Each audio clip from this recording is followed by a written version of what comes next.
All right. I'm going to go ahead and call this May,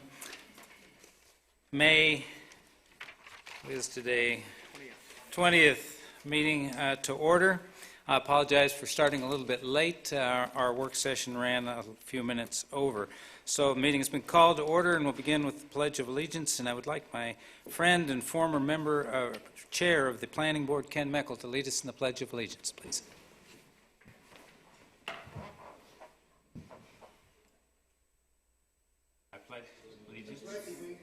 To the flag of the United States of America and to the republic for which it stands, one nation, indivisible, with liberty and justice for all.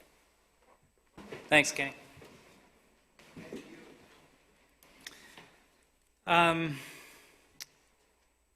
Before we go, now we'll take communications from the public. This is the time that the public has to address any items to come before the council that are not part of a public hearing, and we have 3 public hearings this evening. So if there's anything that anybody wants to address the council about, now's your opportunity, and I encourage you to do so. I want you to all feel welcome, and if you would please be sure to give your name and address for the record, and if it's if you haven't been here often or your name is a little hard to spell, please spell it for staff. Thank you. Hi, my name's Mary Flowers, Community Unity Consulting, and P.O. Box 3094, Kalispell. I just want to raise an issue on how you handle written comment that comes to you. I continue to be baffled by the fact I submitted comments for the May 6th hearing regarding both the G5 network and the Water Conservation Ordinance. In tonight's packet, you have most of the comments that came on the G5 from the public at that same meeting, but my comments weren't included. Instead, they are appended to the, after the fact, to the May 5th packet. And so for public, if you're looking at this agenda tonight, you're not seeing some of the public comment that came to you on that issue. And it's kind of arbitrary because some of that is there tonight, but some of it isn't. So I would like consistency in how you attach information. It seems to do no good for the public to see something appended to a packet that has already been used. The public doesn't understand. There's no way on your website to notify people.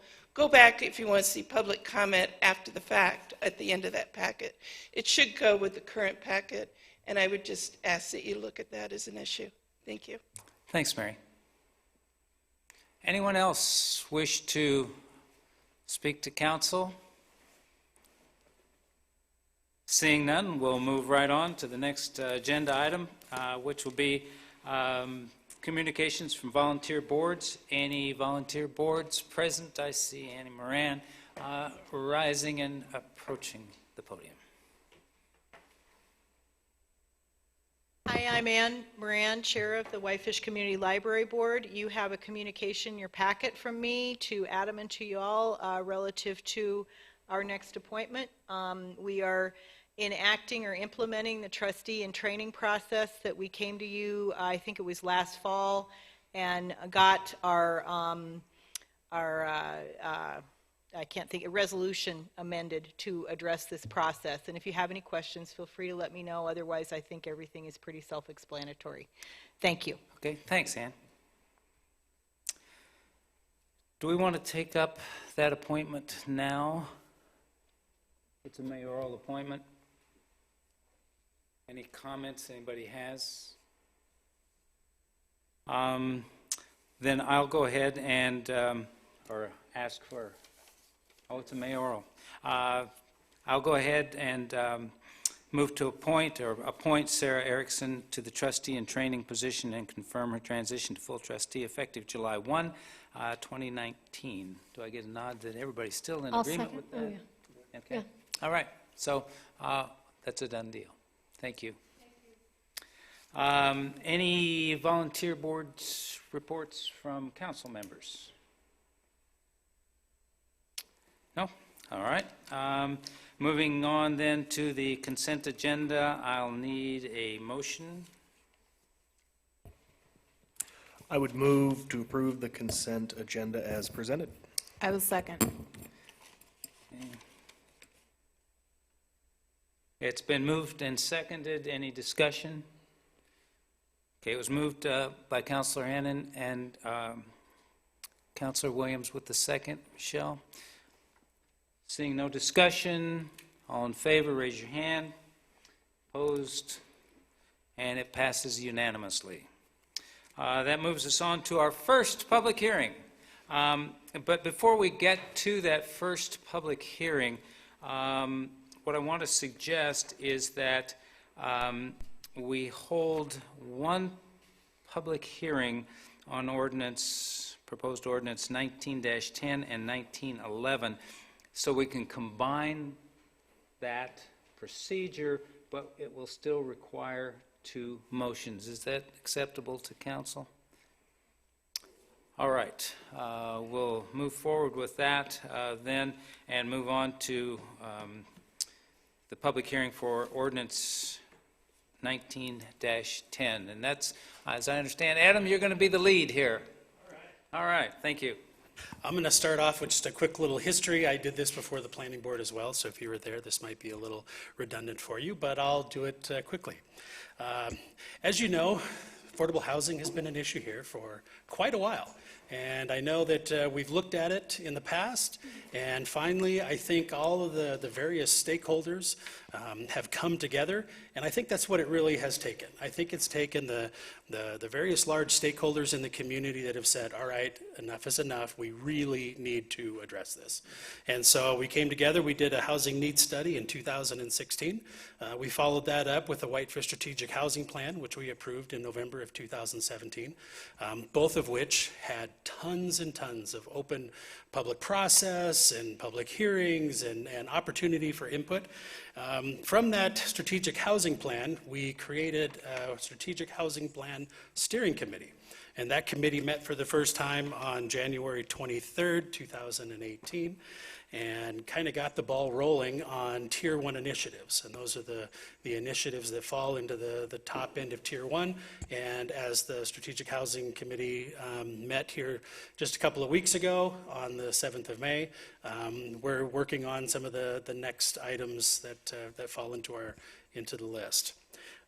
So we're still moving forward with those things. So the Housing Steering Committee then immediately looked at, I mean, even at the first meeting, we want to take Reese Consulting and get into a contract with them to help us with inclusionary zoning. We knew that that was going to be a very complex and difficult undertaking, and so we wanted to get some consultants on board. Reese Consulting did the work for the 2016 Housing Needs Study. They did the work for the 2017 Strategic Housing Plan. So they knew what we were doing. They know the community. They've gotten to know a lot of the players here. And so it was just a good fit. So at the second meeting, we went ahead and contracted with Reese Consulting to bring them on board to take this. Also, the Strategic Housing Plan, or the Strategic Housing Steering Committee, created an ad hoc group to kind of dive into, work with Reese Consulting, come up with an inclusionary zoning program, and bring it back to the Strategic Housing Plan Steering Committee for review. And so there were updates at every single meeting. There were probably 7 updates that was on the agenda for every meeting leading up to September 17th of 2018. And that is when we had a joint Whitefish Strategic Housing Plan Steering Committee, Planning Board, City Council meeting where we presented the whole program. So wide open to the public as of September 17th. Although someone could have followed had they attended all of the various Strategic Housing Plan Steering Committee meetings up until that point. But September 17th, 2018, that's when it came out to the public. There was a lot of discussion, a lot of debate. We, staff and the work group kind of went and made some tweaks based on conversations that we heard. We came right back for another joint meeting on October 11th. So now we've had 2 very public joint meetings between those 3 groups. Then we did a whole bunch of tweaks. We realized that there were some things that we needed to correct here, either from lenders or developers or concerns that we had heard from people in the community. And so we kind of delayed it a little bit. I know our time frame coming out of the housing plan was to wrap it up by the end of the year, but we wanted to have more involvement. We wanted to have more discussions. We decided to slow it down a little bit and come into this new year before we really sought approval with it. So those were the reasons for that. Again, a lot of meetings. We've had 17 meetings of the Strategic Housing Plan Steering Committee, and IZ has been on every single agenda, every single one. And it was the 8th meeting where the presentation, so from the 8th to the 17th, it has been discussed, it has been tweaked, it has had two different, actually 3 different joint meetings. We had another one in January with those 3 bodies. Then in February, the planning board got a presentation on the whole program during a work session with the planning board. Then the planning board considered it in their March meeting. Also in March, we held a public open house where we invited people to come check out everything that we were working on as far as our housing policies were concerned. So we talked about the snow lot, we talked about the Alpenglow apartments, and of course inclusionary zoning. We had a decent turnout, and some people came and learned things that they didn't seem to know before, so it was a great thing to do. And then, of course, the planning board decided to table a couple of things and pick it back up at the April meeting. They did so and unanimously approved it to kick it to the city council, which is why we're here today. So we do have a public hearing tonight, and so if people have been following along, they'll have been able to see it from inception through all the tweaks, through the presentation. So from the presentation, September 17th, the whole program has been out to the public for the last 8 months. And we've got all this information on the website, and so that's kind of leads us to where we're at today. Okay, thanks, Adam. Wendy, further staff? Great. So I'm going to just give some more background information and then provide a bit of an overview of the program and address some of the main public comment concerns that we've been hearing over the last bunch of months. And then Dave's going to talk about the specifics of the text amendments. So again, how did we get here? So the data that we have for the average home sold in the 59937 in 2018 is over $600,000. The AMI that can afford this type of house is a household making over $150,000. So that's 291% of the Whitefish area median income. The median house in 2018 in the 59937 was $475,000, which again is well over the area median income for Whitefish. The area median income for Whitefish for a 2-person household, which is the average household size in Whitefish, is a little over $55,000. And those are the recent numbers that we just got a couple of weeks ago. So that household would be able to afford a $219,000 home, which in Whitefish, there's not very many of those, if any at all. So the 2016 needs assessment, some of the recent trends, and you folks will remember this, of course, but just as a quick little overview, primary homes are losing ground. Only 70% of the homes are occupied by locals, which was a 10% drop from 2000. Most wages can't compete for housing. Housing costs are high and increasing, both for ownership and rental prices. The newer homes that are for sale, they're not targeting our local workforce. 80% of local buyers are looking for homes that are under $300,000. And there's a significant loss of workforce rental units. The 2016 needs assessment identified we needed 580 rentals by 2020 and 400 ownership units. And of that, a percentage of them are for affordability. So the 2016 Strategic Housing Plan had some objectives.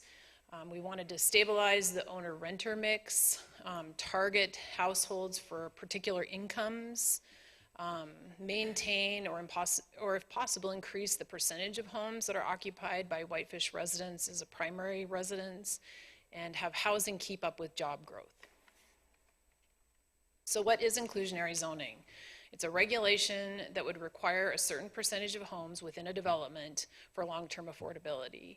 And you folks know that we've long had a voluntary inclusionary program through our PUD chapter that's produced very little housing. Inclusionary zoning is not uncommon. It's located all across the country.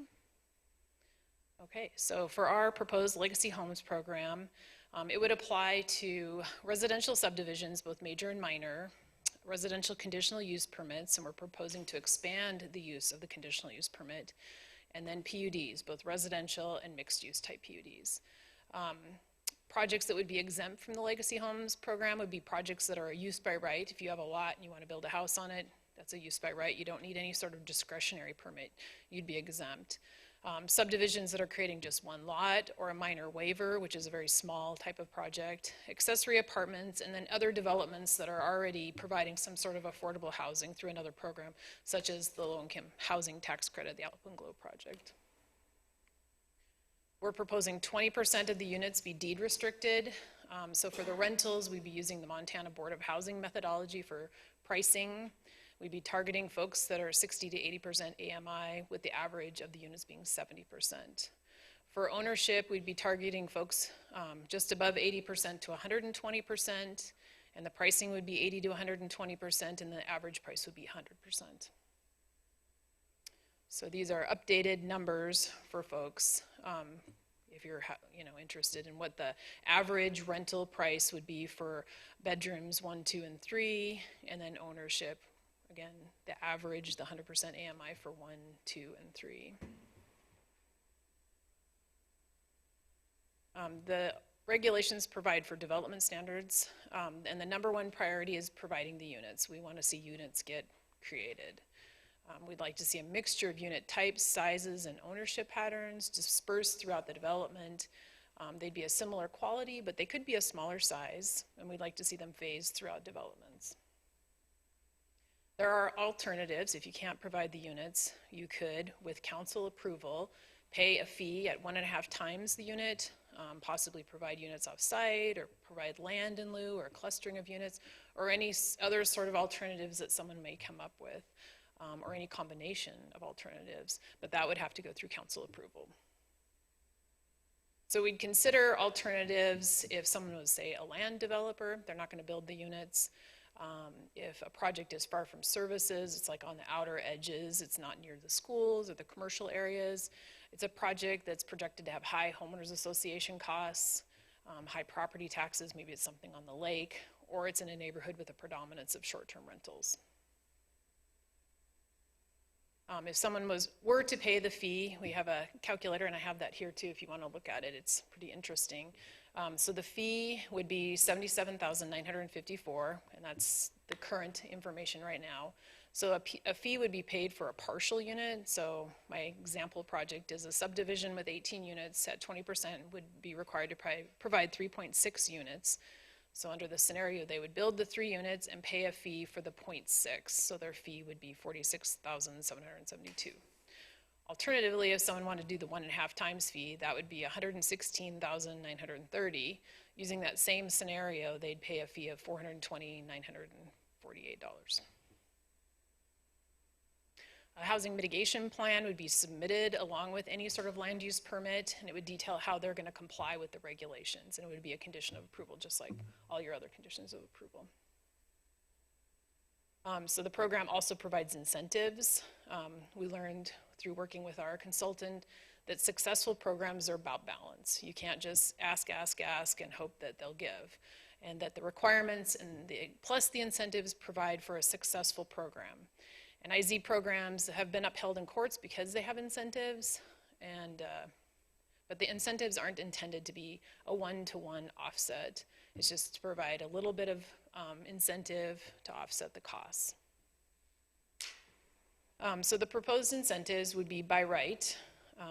Under a conditional use permit or a PUD, this would be typically more for a multifamily project. We're proposing reducing the parking requirements by 20%, only for the 2-bedroom and up. You'll recall we already reduced the parking for the studio and 1-bedroom. An increased building height, increased density of 20%, or increased lot coverage. For subdivisions, it could be a reduced lot size, reduced lot width, increased density, and increased lot coverage. Actually, now that I'm looking at that increased building height, we changed that to 5 feet instead of 10%. That was an outcome of planning board. I didn't update that. The other incentive is for the smaller projects that now we're expanding that box of a conditional use permit, that some of those projects would fall under the administrative conditional use permit, which is a little bit quicker process. So one needs to get a discretionary permit in order for those of us, in order to obtain the legacy housing. So again, we're expanding the conditional use permit, we're expanding the administrative conditional use permit.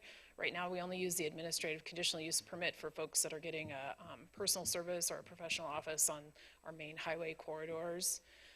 And then also proposing design standards for both multifamily and mixed use type projects. And that's something that you'll see here in the next month or so. We're proposing changes to the zoning districts, all the commercial districts and all the residential districts, both for adding more residential to some of those areas and the expanded use of the conditional use permit. We've heard concerns that folks think that perhaps the PUD tool won't be used as much, and how are we going to continue to encourage and incentivize folks to use that tool? So the incentives that we're providing through the Legacy Housing Program are very small. If one wants to get more incentives, like the density standards haven't changed in the PUD chapter, one would have to go through the PUD process and still provide community benefit as part of their project. One of the incentives that you'll notice was missing off that chart is setbacks, and that's a common, request through PUD, and we didn't want to add that as one of the items that you could automatically get. We felt that that was an important standard that should go through the PUD process. Okay, so a process for a developer, once this goes through, we would anticipate that there would be a pre-application process with the developer coordinated with the housing authority, and we can talk about what the housing needs are and what we expect for a housing mitigation plan. We're going to have a template for a housing mitigation plan that someone could use, or they could come up with their own as long as it includes all the things we need. They'll submit that housing mitigation plan with their land use permit. They'll identify which incentives they're going to use with their development, so at the time of building permit, we know which ones we're looking for. If it's an administrative CUP, staff will approve that plan. Otherwise, it would come to the city council, and those will be conditions of approval. The alternatives would be reviewed by both planning board and city council, and they'll have to make a case for providing those types of alternatives. And then after approval, implementing the housing plan will be simply a condition of approval. So we've heard a number of concerns from folks, and I thought it'd be good to maybe go through some of these things. There's concerns about impacting existing neighborhoods. And some of the concerns we're hearing is in the WR4, where there's a predominance of single-family homes. Under the current zoning right now, one could buy a bunch of lots, assemble them, and build the biggest multifamily that they could fit on the lot. There's no review at all.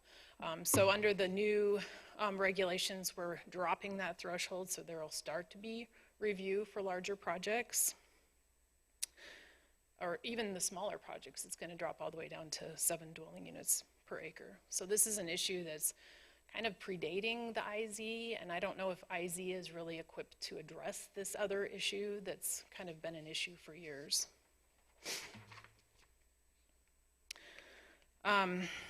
We've also heard concerns about cost-benefit analysis of the incentives. And that would just be really difficult for us to do because all the sites are different and developers aren't going to take advantage of all the different types of incentives depending on the project, if it has multifamily or a subdivision. So it's pretty difficult to do a cost-benefit analysis. And again, we weren't intending the incentives to be like a dollar-for-dollar exchange for a development. There's concerns about the use of the PUD and the Legacy Homes program and some density concerns. I've heard the term, what's the term I was gonna, density on top of density. And I just want to point out kind of how we anticipate the density working. So currently in the left-hand column, that's the densities of our different zoning districts. If someone wanted to get a PUD, the density bonuses are, relatively high when you look at especially the lower densities. But the Legacy Homes density, that's on the far right. So that would be something that you could get. But if you wanted to get more, you would fall under the PUD. You don't add them together, they're separate matters. So this is kind of the lower density, chart there. And then this is for the commercial areas and kind of the resort residential. So you're not adding them together. It's not, you don't add them across. It's, you get the legacy home density, or if you're going to do a PUD, that would be the chart that you get. We've heard some concerns about the public process for the administrative CUP.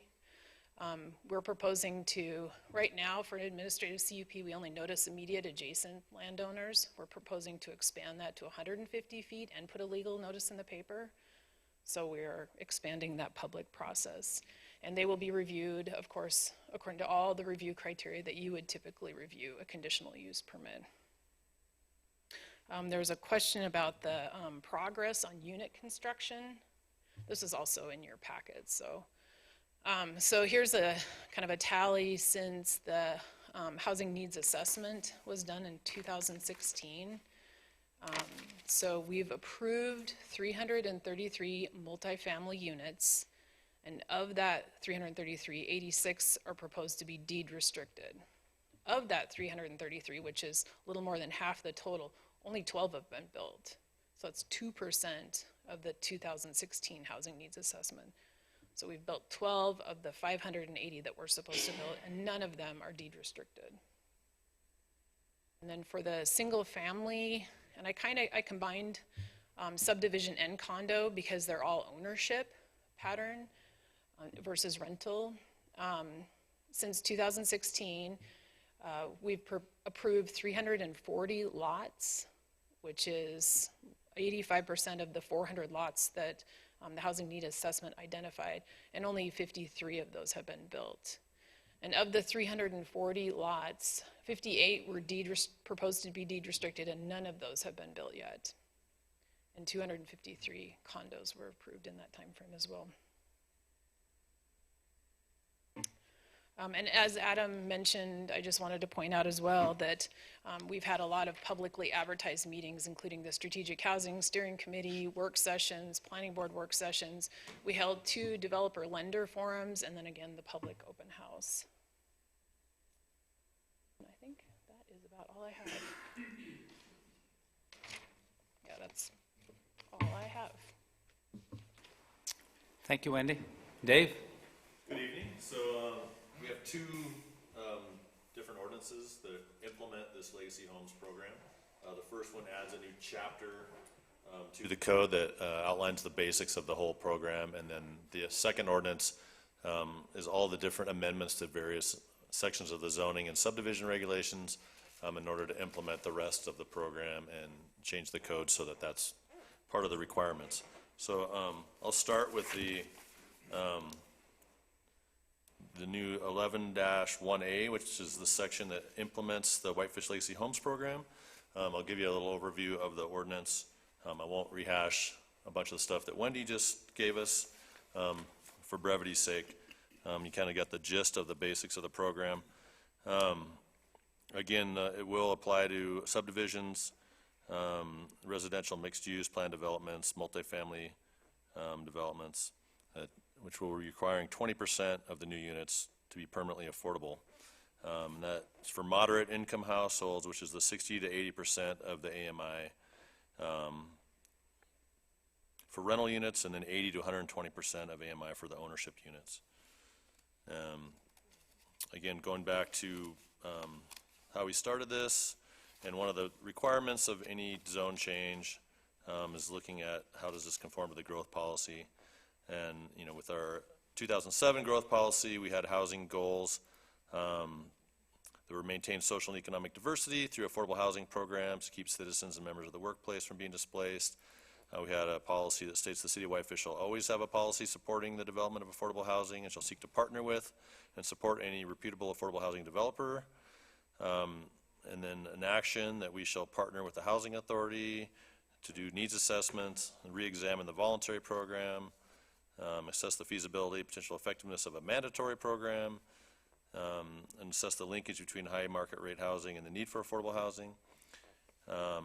And then the city shall, with cooperation from the Housing Authority, investigate mandatory housing for both workforce housing and a linkage program. And again, we've done all those things as part of this implementation of the strategic housing plan. As Wendy mentioned, there's certain projects that will be exempt, anything that just requires a regular building permit, and then minor subdivisions, one-lot subdivisions, and accessory apartments. So one of the things that this program outlines, it has standards that require those affordable units to be a mix of dwelling types and bedroom mixes proportional to the market rate units. It sets quality standards, a minimum square footage requirement, mandates that the affordable units be dispersed throughout a new development, requires the construction of the legacy units proportionally with each phase of a development. And then also there's options that are outlined that make it available so someone could build units off-site or pay the cash in lieu or potentially give land in lieu if the value of that land is appropriate. And one of the things, when a developer comes to us with a proposal, they'll have to provide a draft housing mitigation plan. That's something that would be reviewed in conjunction with the housing authority and then either approved by either staff or the council depending on the type of permit. And that mitigation plan will outline how the project's going to comply with the program, and then it will have information in there like listing the number of units proposed, the square footage of the units, the initial sale or rental prices, which incentives they're proposing, the construction schedule, the homeowner's fees, the design, the site plan, amenities that are offered to the units, and then include a copy of the deed restriction.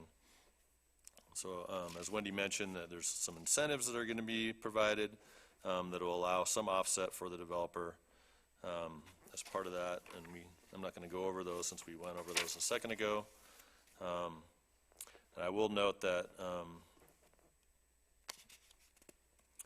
in order to implement the program, again, there's a second phase of this stuff that's going to look at the different various zoning districts. So in page 204 of your packet is the latest version of the ordinance, and I'm just going to go over that really quickly. Before I do that, I'm just going to quickly summarize. When this went to the planning board, it went to 2 meetings on March 19th and then again on April 18th. The planning board reviewed that. They had a couple of minor changes, which I'll go over when we go through the ordinance. And they did unanimously recommend approval of that and send it forward to you guys. But so if you go to the ordinance, which is on page 207, I believe it begins. It's a standard new ordinance where it has a purpose and intent, kind of provides why we're doing this. Then it lists sort of the requirements of how it applies. One of the recommended changes from the planning board is under section 111A2B on that page 207, where it talks about number of affordable units and within the cash in lieu. And we just added a clarification where it says, if application of the 20% requirement results in a fractional unit, an in lieu fee may be paid for the fractional unit, and then we added or rounded up to the next full unit, which so someone could potentially build an additional unit instead of paying the cash in lieu. Going further through that, again, it talks about the specifics of the rental units, the proportion of affordable, the AMI that they're required to meet with their pricing, how it's dispersed through the units. And then a second change that the planning board added was under E, exemptions on page 208, clarifying that the subdivision of one lot and no more than an additional lot is exempt. The old language said into no more than one unit, but there's some subdivisions might actually be for duplexes or for multifamily, so that wouldn't actually work in that. So they'd have to provide their housing when they actually develop that. So that's just one additional change. Again, there's development standards on here that talk about the types of housing when the detached units versus attached units. If there are only single-family detached units, then up to half of the affordable units may be attached single-family units.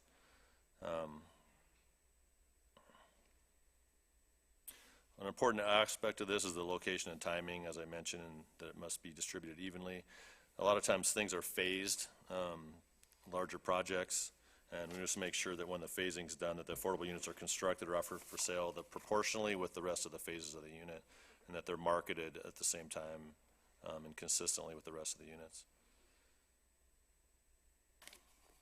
So I'm not going to go into the details of the means of compliance. One thing I'll note, as far as the housing mitigation plan goes, that's something that we're going to review. We're having a separate document that we didn't really mention here, which will be our administrative procedures. That's going to outline the very specifics of the affordability numbers, and that's something that you guys will be adopting by resolution once this is adopted. We need to wait to see if there's any changes in the program to the final, the end, and then we'll bring that forward to a council meeting in the near future where you guys will adopt the basics of those requirements. So that's the outline of the program, sort of a brief version. If you have any specific questions about this, I'll be glad to try to answer those now or some others here. If not, I'll move to the second phase, which is the implementation elements. Questions for staff? Katie? Real quick question, actually clarification. So my understanding based on our packet was that the planning board voted to change the language, excuse me, I have cookies stuck in my throat, regarding the maximum building height, and it was not voted in, correct?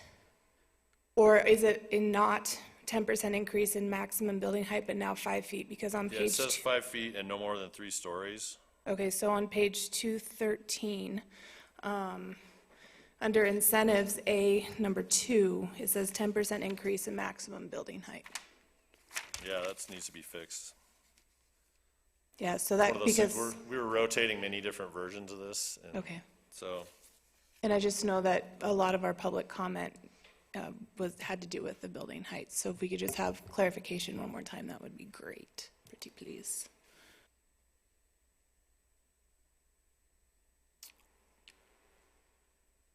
So Dave, could you restate that for the public, how that now reads? yeah, Or so should under read? the incentives, previously it said 10% increase in maximum building height. Now it would say a 5-foot increase in maximum building height, no more than 3 stories. Okay. Frank? A follow-up to that, David. What is our maximum building height currently? It's 35 feet in all zones except the WB3 downtown. So what you've done is, instead of a 3.5-foot increase in height, you're allowing a 5-foot. So you're doubling the increase that would otherwise be allowed. Is that correct? Just so we're clear. Well, I guess technically, yeah, 3.5 feet would be a 10%. That was, again, Right. that was a recommendation that came from the Strategic Housing Steering Committee Right. And for that 5, change, yeah. so it's not the, yeah, okay. Any other questions for staff? No, now do you want to move on to Yeah. part 2, Dave? Part 2. This is the fun part. It's got a lot going on here. So this particular zoning amendment makes changes to the WR3, WR4, WB1, WB2, WB3, WRR1, WRR2, WRB1, WRB2, as well as the PUD chapter, the off-street parking chapter, and then our administration enforcement chapter with some language under variances and conditional use permit. We are modifying the definitions, changing a couple and adding some new definitions, and then there's a couple of minor changes in the subdivision regulations with regard to affordable housing. Again, this went to the planning board on March 19th and April 18th. And they did forward these recommendations with changes with the recommendation for approval. And so, again, this is an implementation of the strategic housing plan. There's a number of strategies that we're utilizing to address that housing needs assessment. This is one of the things, which is the zoning for affordability. So we're adding things in here to incentivize building affordable housing, as well as implementing the chapter. In the strategic housing plan, it did call for certain elements, allowing deed-restricted housing by right in the WB1, WB2, free market housing, with a conditional use permit or PUD, change parking requirements for residential units to be based on the bedroom size, and reduce standards. That's something that we actually already changed, and we're going to be working on. Again, we're going to be doing some additional work to our parking chapter and our landscaping requirements coming up in the fall. And the other thing it asked for is creating a fast-track process to expedite deed-restricted housing projects. That's something we're implementing through the addition of these administrative conditional use permits, and then providing incentives for builders, which we've already talked about. So one of the things, in order to implement this program, you know, we couldn't implement it and require builders to set aside affordable housing without some kind of a discretionary permit, such as a conditional use permit. So in order to do that, one of the things that we're changing is we're lowering the threshold of when a CUP is required for projects in our multifamily zones. So for instance, in the high-density residential zones, currently in the WR3, you can build up to a fourplex as a use by right. These changes would reduce that threshold so that you can only build up to a triplex as a use by right.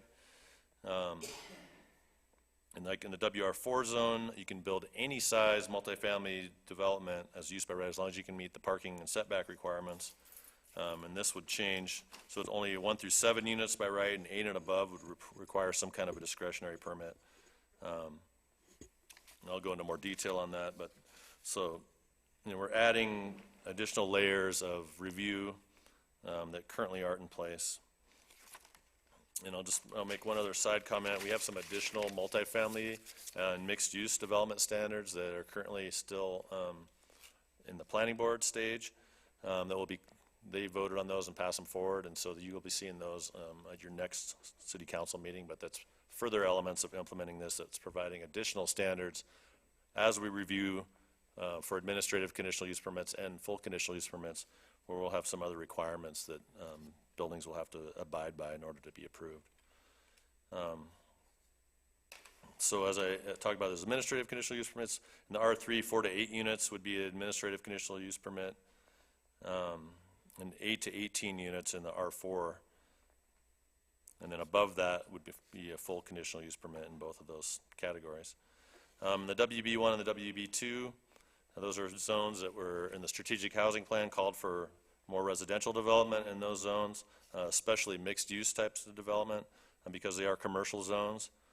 To encourage mixed-use developments in those zones, the steering committee came up with up to 4 multifamily units would be allowed as a use by right, as long as they're above commercial, or if they're all deed restricted for affordability, it'd be a use by right in those zones.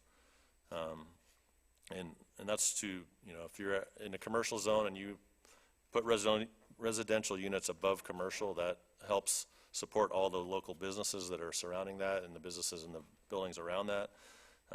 It makes it for a more lively atmosphere. Mixed use is something that we want to see more of in our commercial zones. In both of those zones, short-term rentals are not allowed, so there'll be long-term housing in those, and so up to 4 units would be allowed as a use by right. Another change that we made was the WB3. It's an area where short-term rentals are permitted. We're reducing that threshold, which currently can build up to 4 units in a building as a use by right. That would be changed to 3 units. And more than 3 would require a full conditional use permit unless they deed restrict them for long-term rentals. And that's something, it's a way to encourage people. If someone's building something, they don't have any desire to do short-term rentals, they're building it for people to live in full-time, long-term, then they could have a expedited process, which would encourage them to do that. In that case, an administrative conditional use permit would be required rather than a full CUP. Similarly, in the resort zones, reducing that CUP threshold from 4 units to 3. And then if they're deed restricted for long-term rentals, then they could go through that administrative process to encourage that. We're amending the PUD chapter to remove references to the deed restricted housing. There was a huge part of that PUD that dealt with affordable housing that's now going to be in our Legacy Homes program, so that's all been removed out of there. And we added some language in there just to clarify that if someone's using the PUD process, what incentives that they get or what types of things. I mean, currently you can ask for anything in a PUD, but it has to be reasonable and it has to be offset by some sort of a community benefit or benefits. There's also things in the PUD that you can ask for that the Legacy Homes program doesn't incentivize, as Wendy mentioned, setback reduction. Again, there's other things that people ask for, like reduced street and stormwater standards as they develop those things. As mentioned, we added some additional language in our conditional use permit chapter, which we're beefing up the administrative conditional use permit requirement, including the notification and adding a requirement that it be added in the paper. And then within our definitions, we're adding several new definitions, which, so in this case, I'm going to skip to the ordinance because it's the most updated chapter, which is found on page 322 of your packet. Just kind of just quickly go through. Under the use regulations, we had to add some language in there at the beginning of the code, basically stating that residential mixed-use developments approved under the Legacy Homes Program may have modified development standards, just to make it clear that that's something that can be done in there. And then each of those zoning districts, which I won't go through again, where we made some modifications. There's a lot of red lines in there because we combined a bunch of things that were residential uses and moved them to a different section under residential, so it was clear. And then we outlined how many units you can build as a use by right versus a conditional use or versus administrative conditional use, and all those sections of the code. I'm not going to go over each of those. One thing, when we first put this out, we accidentally missed one of the chapters of the code that this would apply to, which is the WT3 Mixed Use Transitional District. So that was added in during the planning board process. I'm going to go to the PUD chapter, which you can find on page 341 of your packet. So one of the things that we added, and the only change the planning board made at their last meeting is to make it very clear that the one or more community benefits would be required. And so there's several changes that they added in some different spaces in here that where it talks about community benefits. It says one or more community benefits. I'm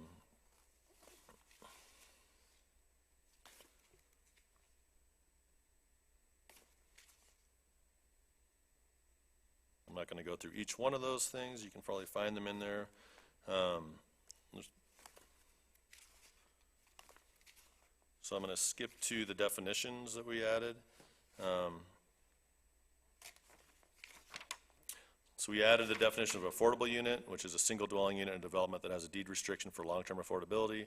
We added a definition for housing mitigation plan, which is an approved plan for providing permanently affordable housing and or complying with the Legacy Homes Program proposed by a developer that indicates the quantity, size, design, location, and phasing of units, or outlines alternative methods such as providing land or cash in lieu. We modified the definition of long-term affordability. Market price was something that we added. And then market rate unit, a dwelling unit in development sold or rented for market price. Changed our definition of area median income, noting that it's updated annually by the USDA or HUD. And then removed our moderate income definition since we're not using that term anymore.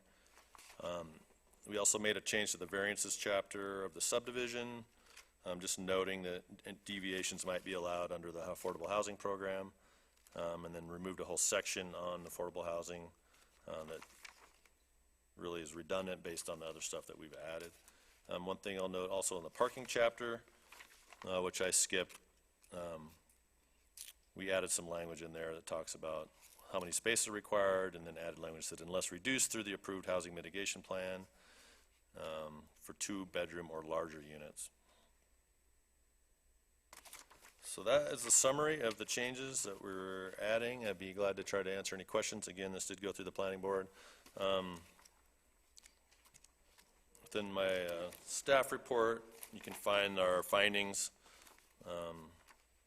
where we reviewed it in accordance with the growth policy and the other requirements under state law. And again, it is implementing, the mandatory affordable housing as proposed in our growth policy and through our strategic housing plan, and we did recommend approval of these things, and the planning board also unanimously recommended approval. Thanks, Dave. Questions for Dave?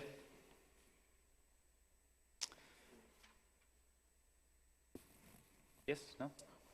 I've got so many, I don't know where to really start. David, one of the things that hit me, and I raised it earlier in the work session, is why are we not allowing for, or requiring for that matter, that affordable housing go into the resort residential areas and that kind of, I mean, why are we not requiring that in those areas as well? It would seem to me to kill two birds with one stone. Because those are the larger developments that we're seeing. We are requiring it in those areas. But they were saying that we'd rather have a cash in lieu fee if someone's doing those types of developments in those zones. But we're outlining the fact that it's probably an unlikely place that someone's going to do affordable housing in those resort zones, just because it's much more expensive, because of the value of being able to do short-term rentals or fractional ownership.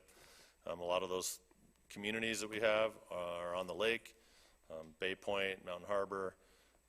So they're not areas because of the cost just to live there and the homeowner association fees and all those things associated with that.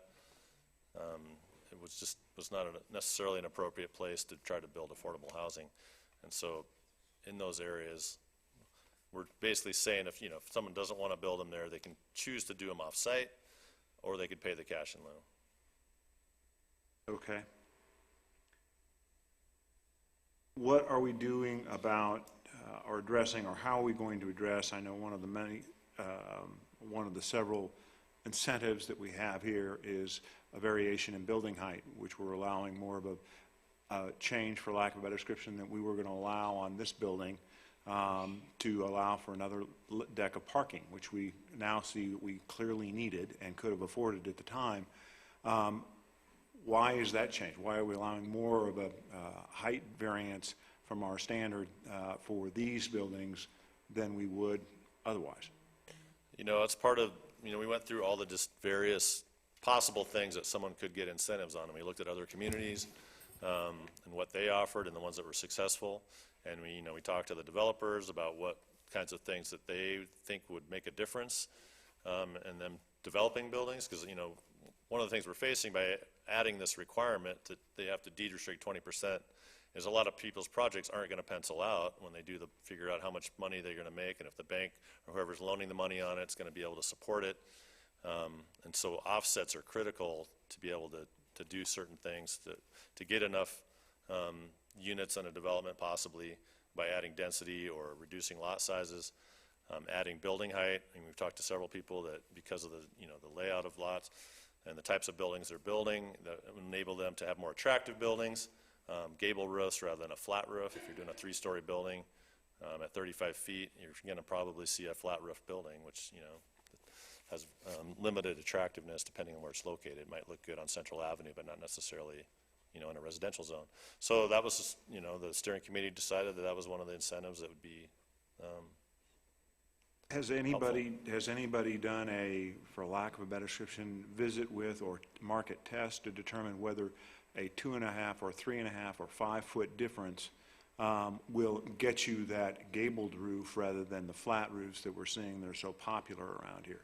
Is that going to make a difference? I don't see how 5 feet makes a difference between a flat roof at 35 feet or 36 feet versus 41 feet. I mean, it's like, how are we getting there? Well, I mean, the developers that we met with all indicated that would, we met with architects and developers, and they indicated that it would make a difference. And it, again, somebody doesn't have to use that 5 feet. They may not even use it, but it's something that they can use. Why would we not expect that they would use the additional 5 feet and put a flat roof on it anyway? Well, it may not make it, it's going to, anytime you go up, there's certain sizes of building materials, that each stud that you're going to use, so you're just going to add a lot of cost if you vary from those, standard building height, different floor-to-floor ceiling heights on a building, but they may or may not use it based on the cost. It just depends. If they're looking for higher ceiling heights or whatever, they may choose to, or they want to add some articulation, different roof lines, add some gables, make it a pitched roof versus a flat roof. And again, that's why we set the limit so they can't add another story. We're not going to see somebody adding a 4th story on things. We already have a building height limit anyway. Right. Okay. Wendy, you have something to add?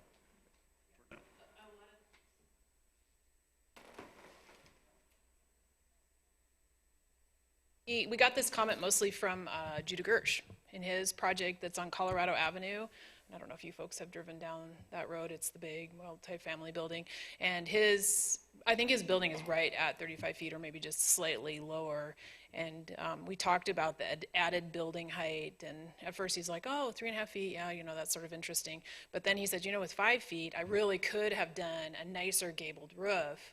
And his costs actually would have gone down just because he could have bought like a regular gable type roofing. Truss. A truss, thank you. I guess the cost of having those flat roofs, you have to replace them pretty often, and they have to be specially engineered, and they're pretty expensive to do those flat roofs. And then they don't, like Dave said, they don't look real good in the neighborhood. So between Judah brought it up as a thing for his particular project, and then we also did hear from architects that 5 feet would really make a nice looking roof that would complement the neighborhoods a whole lot better than a flat roof. Would it make sense to require that or put it in some form or fashion if we're going to do it for that reason? There's nothing in here that indicates that they can't, like I said, stick another flat roof in there and just have it 5 feet higher. I mean, We had talked in the steering committee about adding language that said 5 foot increase in height if no more than 3 stories and gable or articulated roofs are used, and that's something that you could add that language if you chose to. That's something that we talked about, but there's some other stuff in our multifamily and mixed-use development standards that have come forward that are going to talk about articulation and gabled roofs as well. And there's a lot of different variations of types of buildings, so it may not always be a gable or articulated roof. And it could be some other type of a roof, a shed roof or a gambrel roof, or it's not always a gable. So that's one of the reasons why we left that out, because we figured anything that's going to have to come forward generally is going to have to be looked at multiple ways and have to go to the architectural review committee anyway. So, but that's an option. If it makes you more comfortable, we can put that language in there. I'll have more later. Thanks. More to come. Anyone else? Yeah, Dave, I have one. In the WB1 and B2, it's now calling out residential above commercial, but yet there's no mention until later about affordability.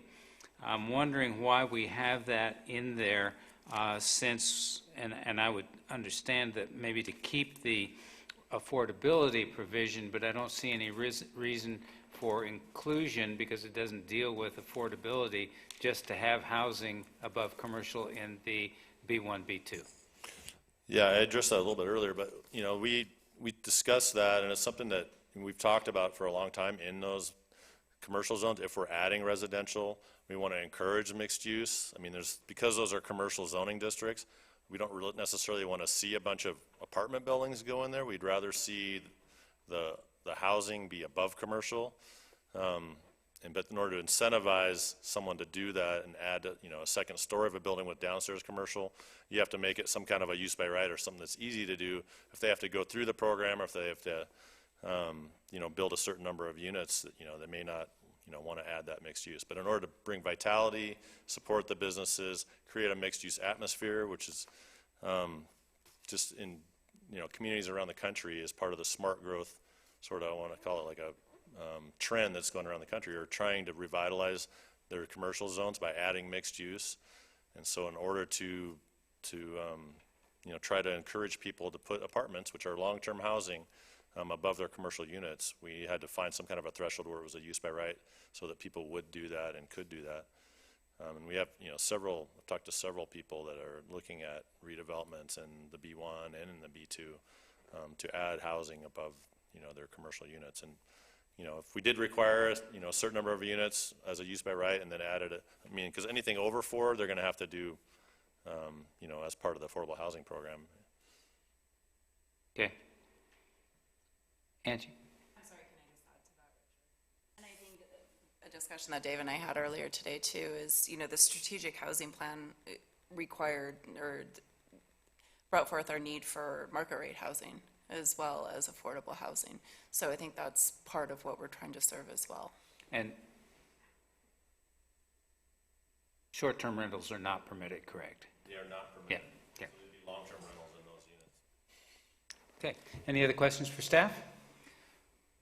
All right, we did call for a public hearing on these two ordinances, so feel free to step up and have at it.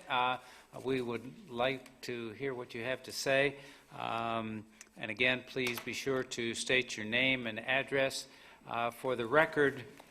And just to, I don't think it's necessary, but I feel obligated to do so, remind everyone that we do follow the principles for civil dialogue, which you'll find on the back side of your agenda.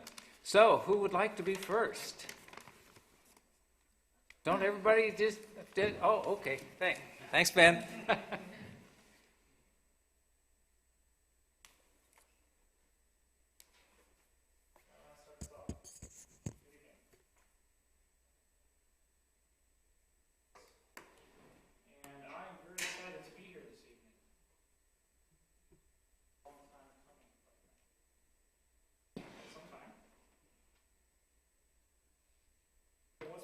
Today has been extensively debated.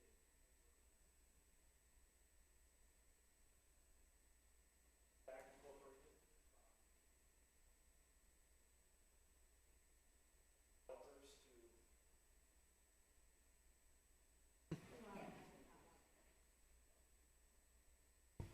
We're going to recharge you, Ben. So.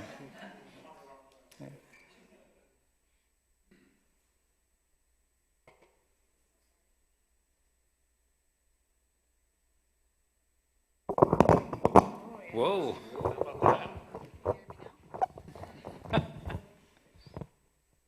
Can you hear me now, as Michelle said?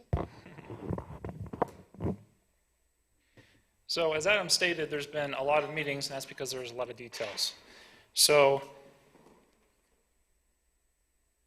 a lot of feedback has already been incorporated in here, and I think and I trust that what's before you is a good product, and I'm proud of what's been done.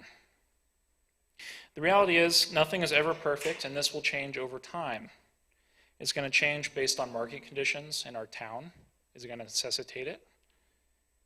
Or frankly, if anybody has any better ideas, I think that is going to drive changes in the program as well. I mean, I think a lot of ideas have been thrown forth and extensively debated and incorporated already. But I have no doubt as we get further along through this that there will be more and better ideas that will come along.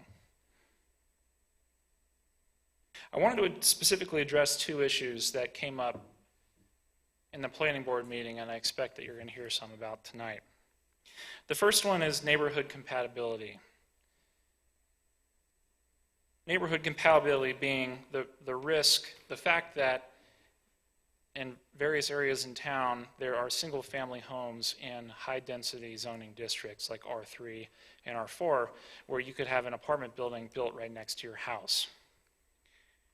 I share that concern because my own home is directly adjacent to an undeveloped R4 piece of land. The thing about this is this problem exists today. You know, right now, those homes are at risk if you live in an R4 district of having an apartment building built there. And neighborhood compatibility is a concern as things are right now. This concern, in my opinion, is very valid, but I also don't see it as being a part of this zoning program.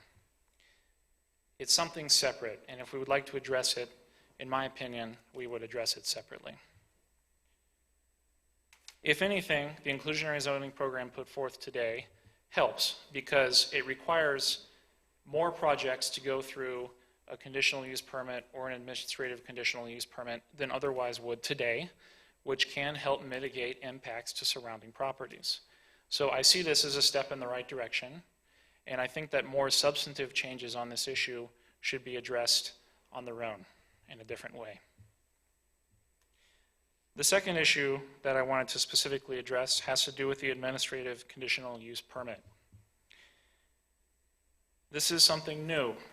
In my opinion, quite honestly, I would have rather not had to address it in this program because some people have raised concerns about it and it's not necessarily affordable housing related anyway. But what we had to do, we realized that in order for this program to work, it has to be tied to a discretionary permit. And the reality is that there are a lot of projects that go through town that we would think should provide affordable housing, but that don't have a discretionary permit, such as an apartment building in an R4 district. Today, you can go out and build by right. You don't even need a permit. So if we pass this program without addressing the thresholds for the conditional use permits, then a lot of projects will just go through without affordable housing, and that doesn't make sense given all the work that we've done. So on the other hand, we were not trying to make a lot of projects go through the giant approval process that we have right now. Really, in my view, we're not trying to significantly increase, and we're certainly not trying to decrease the amount of public process for development projects. It's just different. If you look at the projects that are going through administrative conditional use permits, most of those, as it's written right now, wouldn't go through any permit at all today. So I think this is a way to help streamline things. I think it's going to be a good tool. I think we have a wonderful staff that can help make sure these are evaluated correctly, and I know you'll see the evaluation criteria come through here soon. So I think it's a balanced and well thought out way to deal with that issue, and I hope you agree. A couple words on the Whitefish Housing Authority. So I can tell you, as the chair of that board, that I am very motivated to make sure this goes smoothly, as does everybody else that's there. We have a working group right now that is tasked with implementing this program. You know, there are a variety of things that happen within the city and also with the Housing Authority in terms of making sure this gets done right. I can tell you in a very broad sense, the Housing Authority is looking at basically 3 categories of work. One of which is pre-development work, which would be things that happen before a development starts. So a lot of that happens within city staff, but we've talked about how we would participate in that.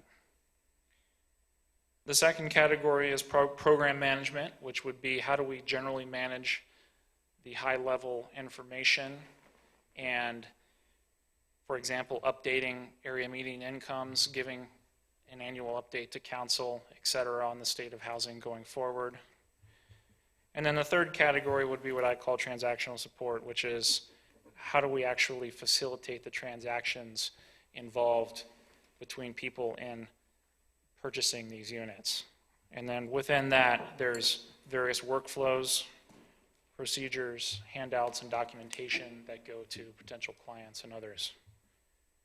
So I don't have anything to show you today about that, but I'm sure we could brief at a later date, or Lori could talk about it a little bit further. But I can tell you that this is very much on people's mind, and we're going to make sure it gets done right. This program is the right thing to do for our town. I mean, the reality is it takes a long time, frankly, to get it passed so far. Things change and things are going to change. But the problem is, one thing that I've learned right now is you can't wait until the problem is really bad to try to solve it. You need to have this in place now, because there are a lot of scenarios of the world where Whitefish has some really significant growth over the next 20 or 30 years.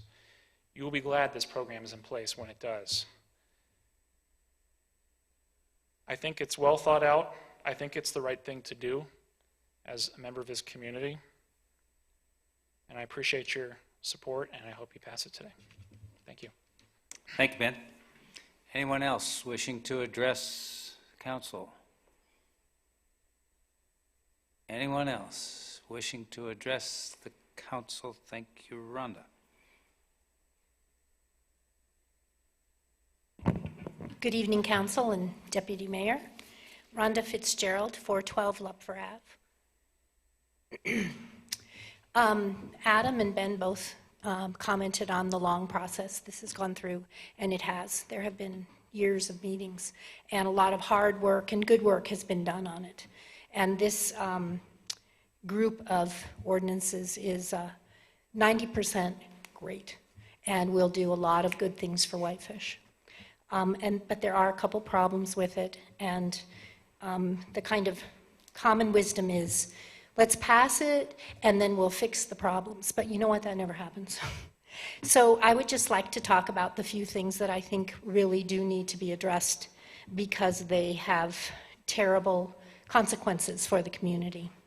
And I have a little handout for you.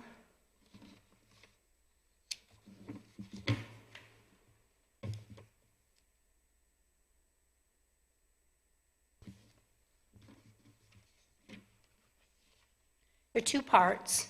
The first one is 2 pages from the growth policy, and the second one is just a graphic.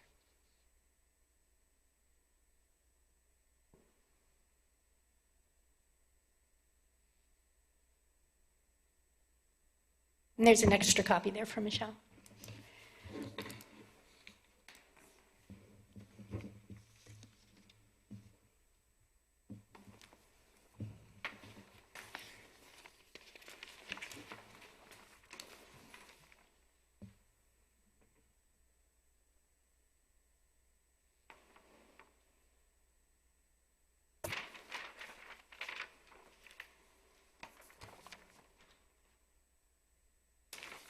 So when the zoning was implemented in the 80s, the entire community was zoned all at once. And so large hunks of zoning text were taken from other zones. And the whole thing was created with the intention of fixing the mistakes later. So there are many neighborhoods in Whitefish that are not zoned properly for their actual characteristics and use. And in the 2007 growth policy, in the chapter, zoning, the issue was highlighted. Current zoning is often inconsistent with the existing character and densities of residential neighborhoods. And these happen to be our historic traditional neighborhoods. They also happen to be the neighborhoods with the modest homes where year-round community residents live and where many people who want to be year-round community residents would like to live. So you've got a number of them. There are R3s and R4s and R2s all around the downtown core that are all zoned inconsistent with their actual use. And as the growth policy says, when the zoning district applied to a neighborhood allows higher densities and different residential types than those that exist in the neighborhood, the most likely result is that new development and redevelopment will not reflect the character and qualities of the host neighborhood. This can be seen in recent development applications. Zoning for higher densities may be perfectly acceptable if the stated objective is to allow the neighborhood to transition, but if the objective is to preserve the character and qualities of the existing neighborhood, that objective is not likely met. So that's called out, and the many neighborhoods where that is the case are also called out. And that's what the neighborhood compatibility conversation is about. And the one concern I have, because the R3 and R4 changes in this document are great for new development. And there's R4 and maybe some R3 that's vacant land. And I think that's really appropriate. But when you kind of lay it onto the existing neighborhoods, that's where the trouble starts. And so I think an overlay zone, which is called for in the downtown master plan for quite a few of these neighborhoods, would be a good approach, because you don't want to degrade the very neighborhoods that people do live in and want to live in my opinion. And the second graphic is the example of what could happen next door to you or me. And there is a document coming to you that went through the planning board, but honestly, the things drawn in it look like that because those neighborhoods are 1 story or 1.5 story, which I always thought was 2 story, but when your second story is inside your roof line, that's actually called 1.5 story. And so allowing 3 stories in a 1 and 1.5 story neighborhood is a problem. And increasing the height to 40, the steering committee talked about requiring articulated roof lines characteristic to the neighborhood, but for some reason we just didn't add it in. And I hope that if you do increase the height, you would require that that increase is to accommodate articulated roof. So you could have dormer, you could have Gabriel, you could have whatever. characteristic with the neighborhood would be important, because these shed things people don't like in their craftsman neighborhoods. So my big concern is the compatibility in the existing historic neighborhoods. And the argument that people could do really bad things right now is not a very good reason to allow them to do really bad things tomorrow. And by increasing all kinds of incentives in that neighborhood, that is how they can do it. Because right now they can't park it. And they can't get enough lot coverage, and they can't get enough height. But the incentives are what will make it possible for those things to happen in those neighborhoods. That's why they haven't happened in the past. They flat couldn't park it. So the incentives, increasing the height to 40 feet, reducing the parking by 20%, and the parking's already been reduced for one bedroom, increased density, 20%, increased lot coverage, 10%, and reduced lot size, 20%. Those are the things that make it pencil to do these things in all those neighborhoods in the growth policy. So I caution you to have some sort of fencing around that so that that isn't what you're actually getting, you know, the classic unintended consequences, because I'm afraid that's what this is. But I support the document in general. It's great. I just think that this neighborhood piece is not quite right. And the consultant who put forward the planning documents, the strategic plan, the assessment, and the plan, she identified many, many concerns that we also had when we first saw the product from the working group, and she also called this out as a problem, and this is the one that hasn't been addressed. So I hope that you will give that some serious thought. The design standards that you'll see, I think, at the next meeting, they are a good start, but they do not protect the neighborhood or ensure quality development at all. And I think they're just not ready for prime time. And I would hope that you would require a full CUP in a neighborhood. And 150 feet, if you have a 50-foot lot, that's 3 houses down from you. So 150 feet is not enough notice for people in these dense neighborhoods. And then they only get a letter. There's no process. There's no planning board. There's no city council. So I think that you need to implement process in those historic neighborhoods. And I think you could require that for the, you could just draw a line around the existing historic neighborhoods and say that's a CUP neighborhood. And that way the neighbors who have invested their lives, your home is typically your largest investment you'll ever make, would have some confidence in their ability to be masters of their destiny. Another thing is,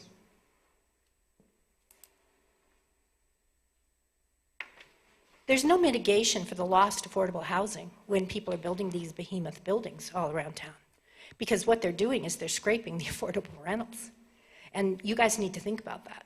And Wendy did bring that up in the last steering committee meeting, and I think very rightly.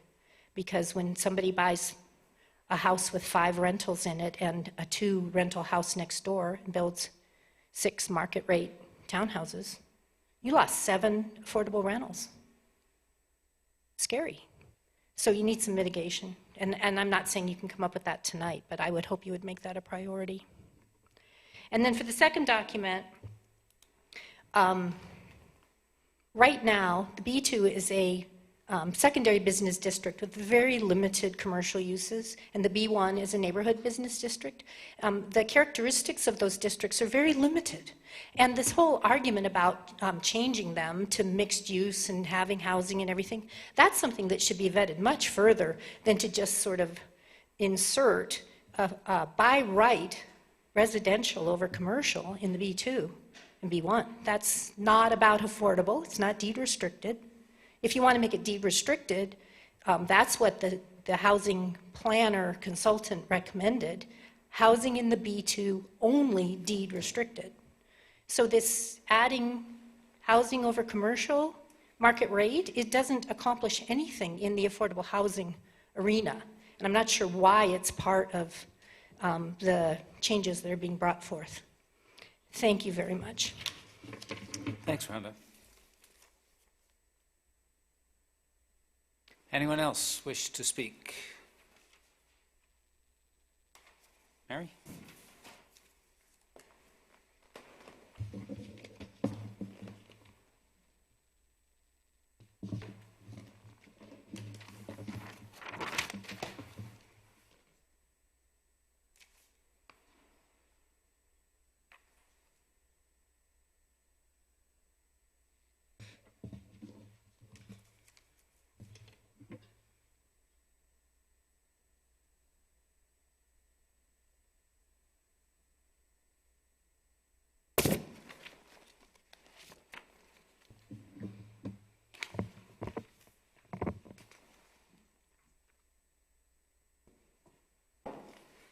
Good evening, Mary Flowers, Community Unity Consulting, P.O. Box 3094, Kalispell.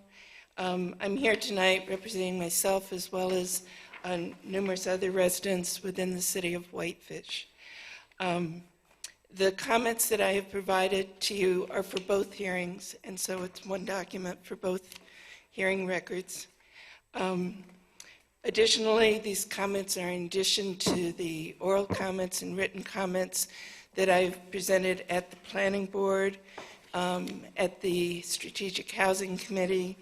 And I want to note that I have included in these comments issues that I've raised before that I don't feel have been adequately addressed, as well as new issues tonight. So you have in your packet some extensive comments I've done for the Planning Board. These are additional and some repetitive. For your benefit, I've listed the 11 issues that I've categorized my comments under. I've handwritten in there page numbers, so an easy reference as to where the issues I've raised there are found within this packet. And I want to take some time to walk you through some of the concerns that I've raised. I am assuming that you will have additional time to read and digest these comments. Planning staff said at the Planning Board meeting they assumed you would not make a decision tonight. I hope that you will take time to really to digest this, because you just listened to a 45-minute presentation of the staff talking about this. I won't get that long, and you would fall asleep before I got that far. But I really hope that you take time, because the devil is really in the detail in this. And I've tried to provide you a lot of really thoughtful, detailed, specific comments. And I hope you will take time to go through that. The first issue is more for legalistic, technical detail nerds like myself. The city manager's report to you identifies the first ordinance as an administrative decision and the second as a legislative.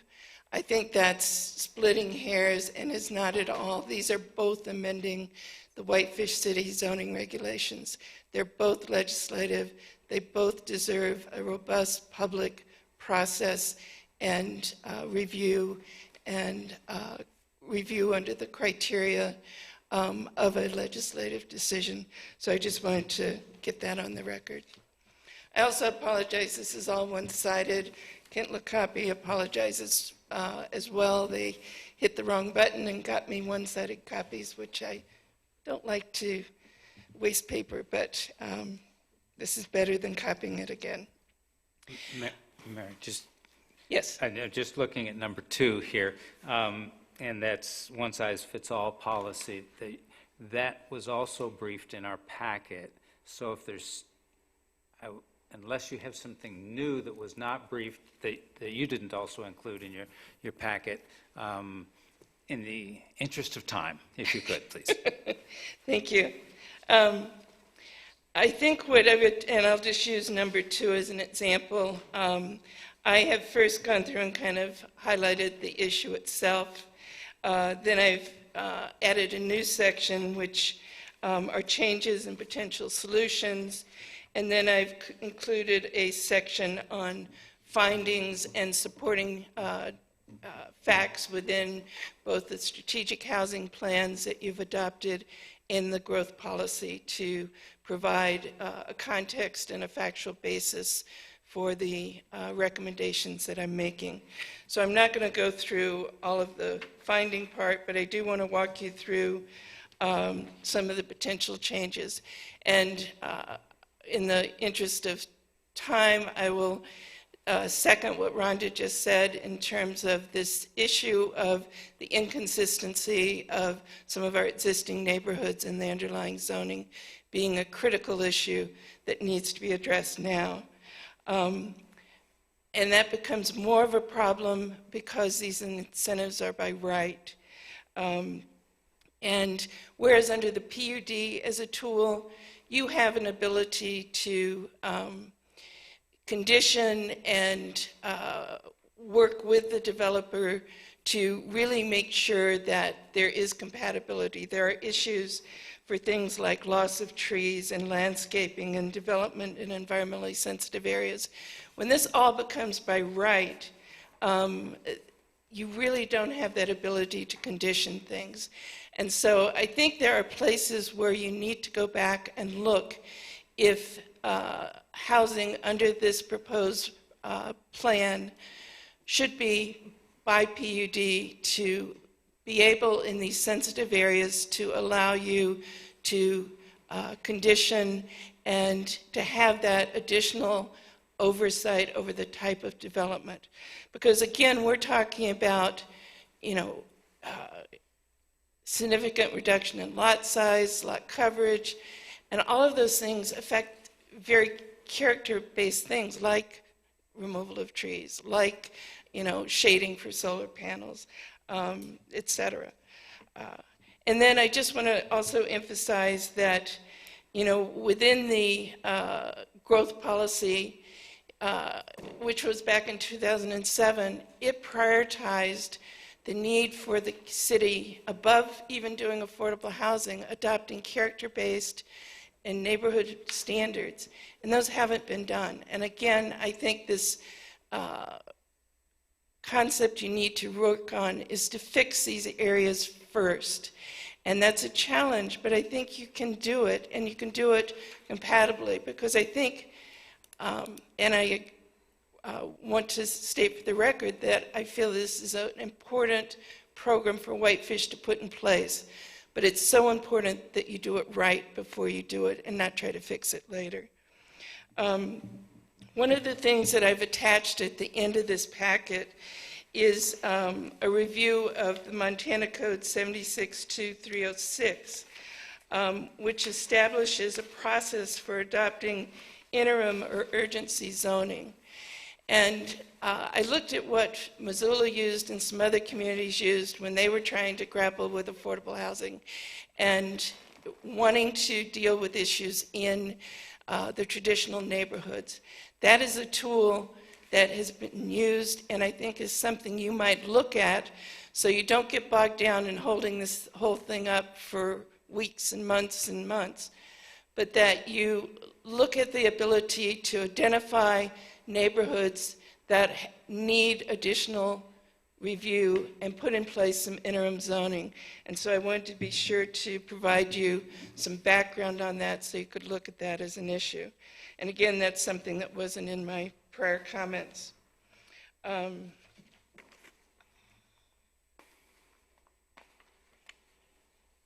Again, I think it's really important to recognize that how these proposed incentives and density bonuses apply on a green site versus an infill are really different in their impact. And that's where I think you might look at the PUD standards to help you address some of those issues. Tacoma, Washington has developed a residential infill pilot program so that they are just testing the waters and seeing what the impacts are. That's another possibility for you to look at. I think you need to look at your purpose statement, and I said this in my earlier comments, but I think it deserves saying again, that you really need to include in your purpose statement for this legacy home programs, because while everybody's tripping over themselves to say we want this to fit in our community, I think that needs to be one of your purpose statements as well.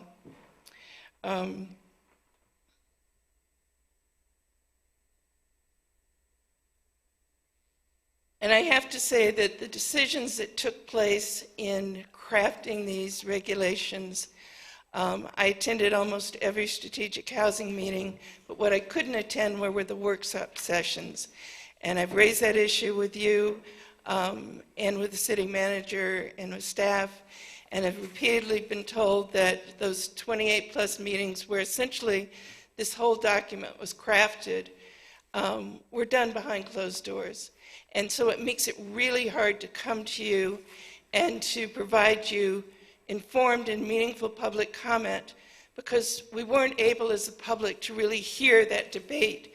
And I appreciate that there were years, months and years of debate that went on in these closed-door meetings. But because the public was excluded from those, we really couldn't understand what were the options that were considered, what was thrown out, what questions should I even be bringing to you, or points should I be raising, that had I been privy to those meetings, I would have understood and known to bring forward. And so that remains a concern. So again, now I'm going to skip over to page 6, which is the third issue, lot consolidation, lot coverage. Again, the 2017 Strategic Housing Plan notes that there are 240 acres within the city that have residential zoning that could be subdivided, and nearly 900 acres that could be assembled for residential development. And yet, within this staff report and all the meetings I've attended, I haven't heard any real discussion of what the implication of that is. And that's a significant amount of acreage, and I think the public deserves to hear what's possible there. And I think in our traditional neighborhoods that becomes a real concern in terms of the implications there. But I think the public needs more information on the implications of that. Lot coverage in your WB1, WB2, WB3, there are no specific lot sizes and no limits to lot coverage.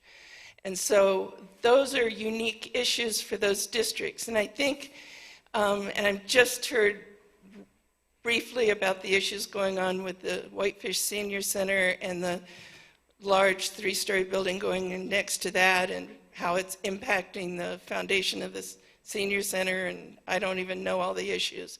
But it's enough to say that in these districts where there is no limit to lot coverage, the density bonus for lot coverage doesn't do you any good. But the concern is, how does that impact the adjoining districts or the adjoining housing when there are no lot coverage limits there? Building height, I think, has been discussed a lot, and I would concur that in the section where you see incentives, it simply says blanketly a 5-foot increase. I agree with comments Frank and others have made that we really need to tie those to some criteria and make sure that we're getting the architectural benefit that is needed, so that it doesn't simply say you get that regardless. Deed restricted housing in the WB2 and WB1, again, Rhonda spoke to that, and I would concur with that. I think that adding housing in those districts is while mixed use is a buzzword and a hot concept, I think if what we're looking in this policy is to create affordable housing, we really need to look at if that is an appropriate use here, and if we do have commercial above, residential above commercial, it should be deed restricted. to provide every opportunity we have to secure affordable housing. Number 5, on page 7, I think this is an issue, again, that has not been vetted adequately, and I raised it in some of my comments at the planning board, which I would have to say that I was interrupted repeatedly, so it was hard to make my comments at the planning board and asked just to highlight. It's really hard to just highlight issues when the details are really what are so significant in this plan. But you have, when you look at, particularly in the 93 corridor, the developments that you've seen there, the only reason you're getting Baker Street extended or that you're getting Whitefish Avenue that's on the other side extended is because of your PUD requiring community benefits. And I don't think it's been clarified here by making housing by right in this district, in that corridor, or elsewhere in the community, how you're really going to secure the funding and for easements and road building that you've seen under your PUD program. So I think that's something that needs to be considered much more carefully. Again, number 6 goes back to just really encouraging you to look at needing some tools. Because this is all by right, there need to be some tools to bring something back in line if it is, in its unique circumstance, really not the quality of development that is suitable for this community. Number 7, accountability tools for achieving the housing goals, both for affordable, deed-restricted rental housing and ownership housing are lacking. I think you really need some tools so you don't have to come back through a major process like this to allow you to shift some of the bonuses that are offered. It makes no sense to continue to offer a density bonus for studio apartments when you've already saturated that type of development, and when you're really lagging in your single-family detached and ownership housing that is equally important as called out in the plan. I also wanted to just stress that, and I know I'm like a broken record on this, but we really need, and I think in order for the public to really comment on this, is to really see the type of developments. And it's spelled out in the 2017 housing plan that a comprehensive database will be developed and regularly monitored and managed, the inventory of deed-restricted housing. But it goes on to really list specifically what needs to be included in that inventory. And that's what I think we should have right now before you adopt this. We should have it in this detail so that you can really look at what's happened without the plan and what can happen once the plan goes forward. But we don't have those baseline information. Some of the information charts that Wendy put up tonight I hadn't seen before, particularly on the PUD density. But I would urge you to ask staff to bring that forward for you before final adoption of this. Those plans, the strategic housing plan calls for public engagement process and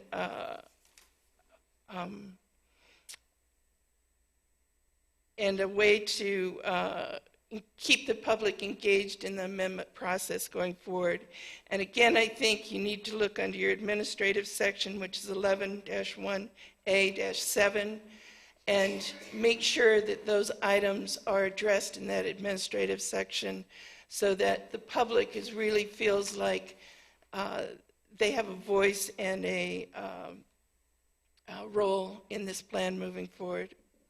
I've also included additional questions in this section, which I just feel have not been answered, so I'll leave those for you to look at and encourage you to provide the public some additional answers to those. In terms of incentives, again, not having been able to sit through all the meetings that debated what incentives we should have and what we shouldn't, while there was limited discussion of these at the full Strategic Housing Committee, there was nothing, we didn't get to hear directly from the consultant who met with the work group, and a lot of the information that would have been nice to hear. But when I looked at the American Planning Association model affordable housing density bonuses, it only calls for density bonuses, not on top of it additional incentives for reduced parking, reduced lot size, reduced, added building height.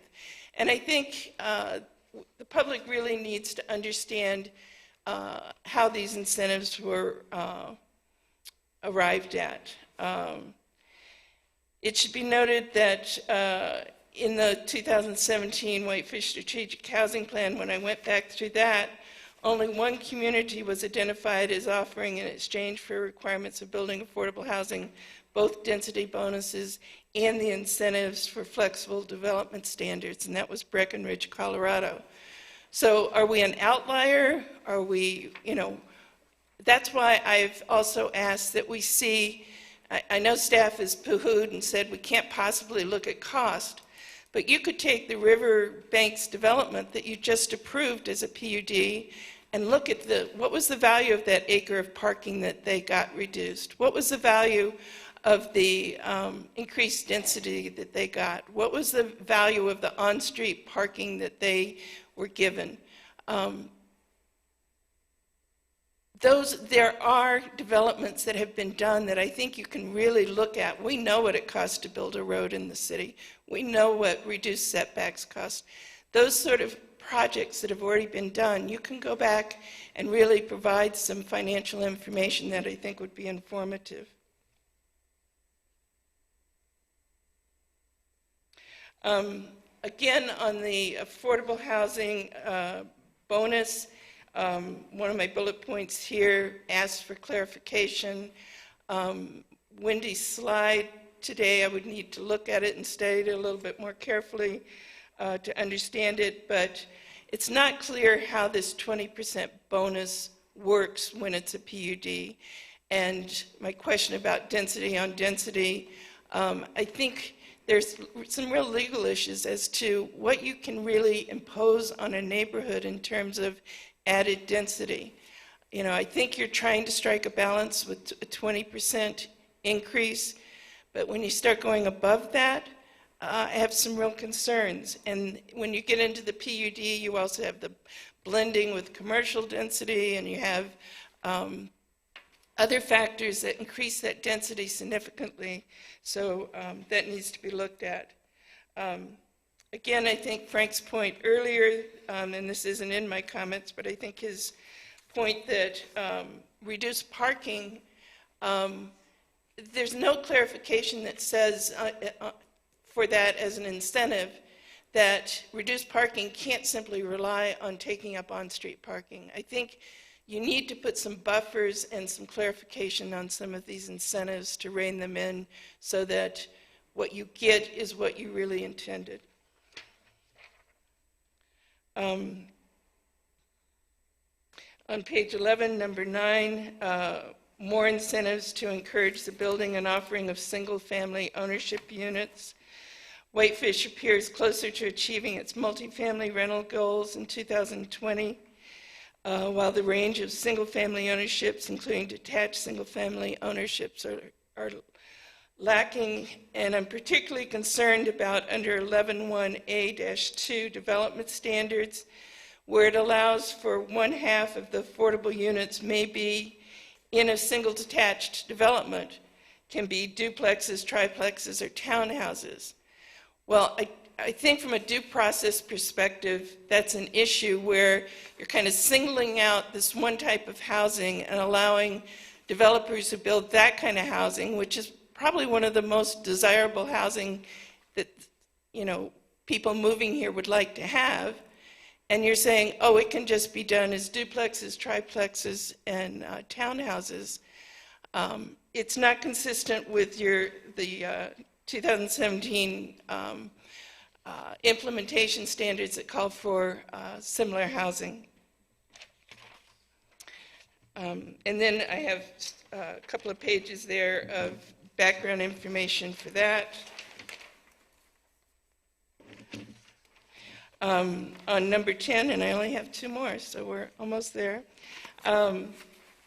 New and expanded uses in the residential uses being added to WB1, WB2, and perhaps under WB3, but I have to go back and check that. Should be clearly restricted not to allow short-term rentals. And again, I think we've just seen so many issues with this. I know staff is saying it's not allowed there. I'd like to see it in black and white, and I don't think it hurts to reiterate it. I also think, as I raised in their work session, that you need to start to look at this issue of that your strategic housing plan calls for, where there are now more rentals on a 6 to 9 month lease, and see if there's some way that in this housing plan you can address that. And finally, this issue of fees, I understood from some of the staff presentation where Dave said that in some of the resort residential, the fees and whatnot are so high, so you're looking at allowing them to build off-site or pay a fee in lieu. But I think in your mitigation, in your housing mitigation plan and where they present in 11-1A-59, that you can really call out much more clearly to have them reveal what kind of fees.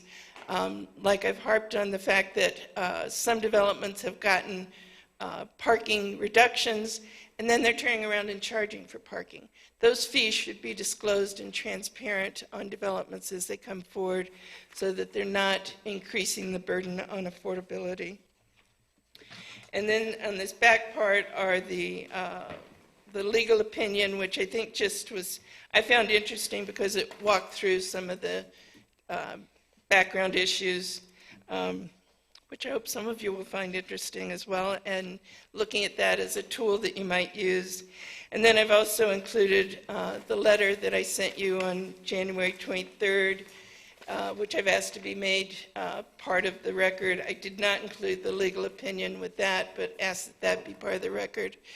That I really think this council needs to look at your public process and making all meetings open and not excluding the public from any major planning process like this. I think that's it. Thank you. Thank you, Mary. Anyone else wishing to address council?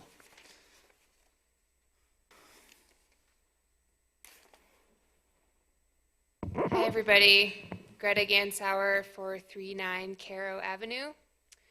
I will be brief. I just wanted to say that I acknowledge that this new policy took hundreds, thousands of hours of volunteer and professional work, and I just want to thank the people involved. I believe heartily in the intent of the proposal, and I just also want to acknowledge that you know, the incentives in this policy indeed represent trade-offs, but for too long we've been trading off the affordable housing issue in our community. And the fact is that the business model of land developers is not built to cater to the local workforce and to the local people who live here year-round.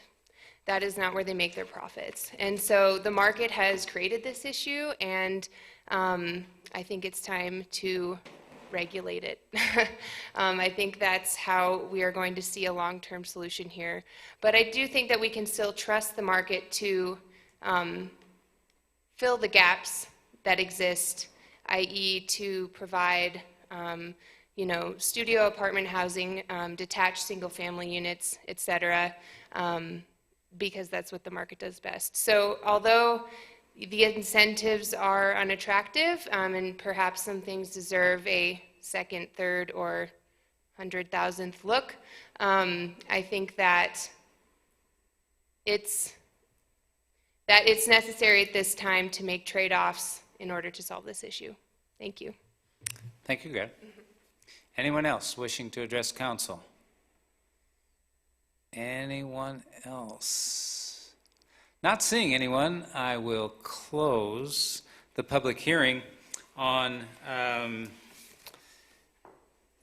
Ordinance 1910 and Ordinance 1911, and turn it back to council. I think the most productive way to handle this will be to, if we can, have a motion and then a discussion.